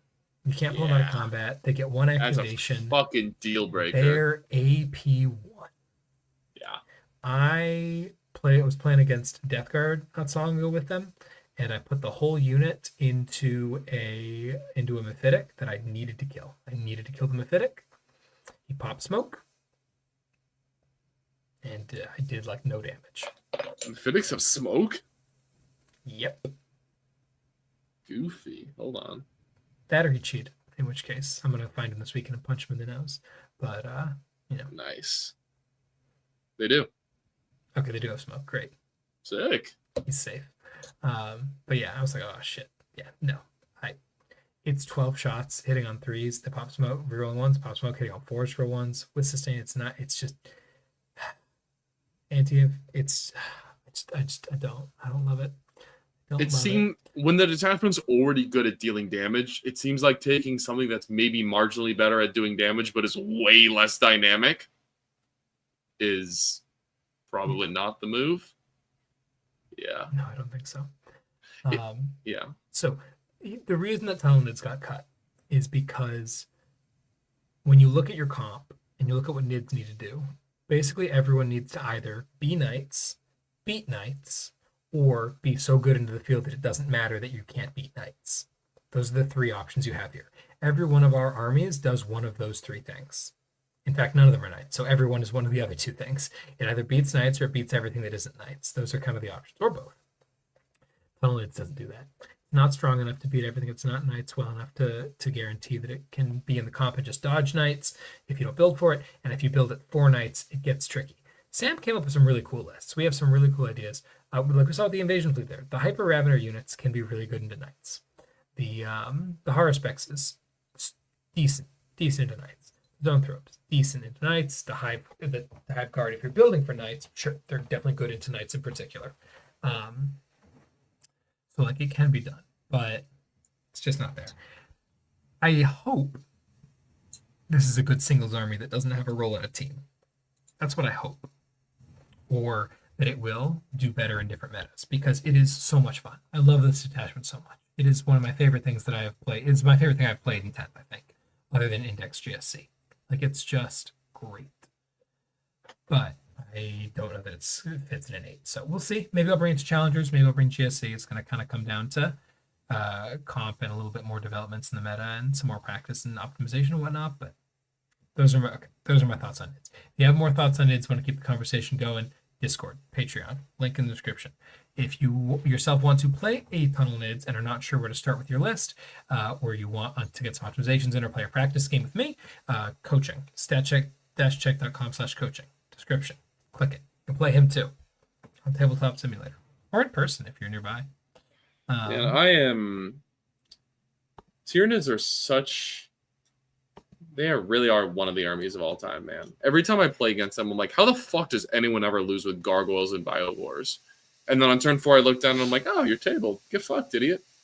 Or like, oh, you're in your deployment zone. Have fun over there. I don't know. It always feels unfair until you like look at the scoreboard or like try to exploit a weakness or something like that, and the army just fucking crumbles instantly. It's so weird. I don't know like what the fundamental problem. Maybe the fundamental problem is like you were saying, nothing is really durable. I don't know. Nothing really wants to just like stand there and take the first hit. You could fix NIDS with points at this point. I think that we just have it's fine to not have I understand that it's not within our faction identity. I also acknowledge that what I did describe was kind of a Maliceptor, but it's not a Maliceptor because Maliceptors are bad. I want something that's not bad. I want something that's good. But I think that I know you're gonna hate me, but if they would just like bring Gargoyles down 5 or 10 points. No. All right, end the fucking show. All right, now continue so I can ridicule you more. They can bring that down a little bit. They can bring T-Fexes down like 10 points. They can bring Haruspex obviously don't need to change. I think that Swarmy's probably fine. The Trigons, a lot of it's already really cheap. I don't know what has to come down. Exactly. I need some more like stuff. The things are so cheap, but they don't really like do anything other than like kind of hit you hard. Yeah. Like, how does the Deep Strike at 6 in charge army part with of reroll 1 stat baked in and not like how is it not cracked? Part of it is just like the fundamental awkwardness of being a big base army, right? That's fair. It's really awkward. Like a Haruspex is really cool, but that being said, for its efficiency, if you put 3 Haruspexes worth of that efficiency into something, it'd be insane. The problem is you can never ever do that. That's not how Haruspexes work. You can't charge 3 of them into the same target. So it's interesting. I don't know. We'll see. Book rewrite maybe that would be appreciated. Yeah, they're in a fun spot. Nids are fun to play, undoubtedly. That's the big thing for me. Like, I don't think that they need anything crazy because they are enjoyable and they are vaguely competitive. I think they're in a fine spot. I would love to see some love, some more fun things to do with them. I would love to see the stupid FAQ reverted because it pisses me off. But just kind of is what it is. Okay. Is that all of the questions? No, Nick K got it at the last second. Asked, what do I think of Belgium's NIDS list? Is Belgium's the really generic tunnel NIDS list? Belgium. Oh, they're playing it. Oh, Belgium is playing the invasion fleet with the 60 termagants and the 3 execrants. The team. Yeah. We've played this list a bunch.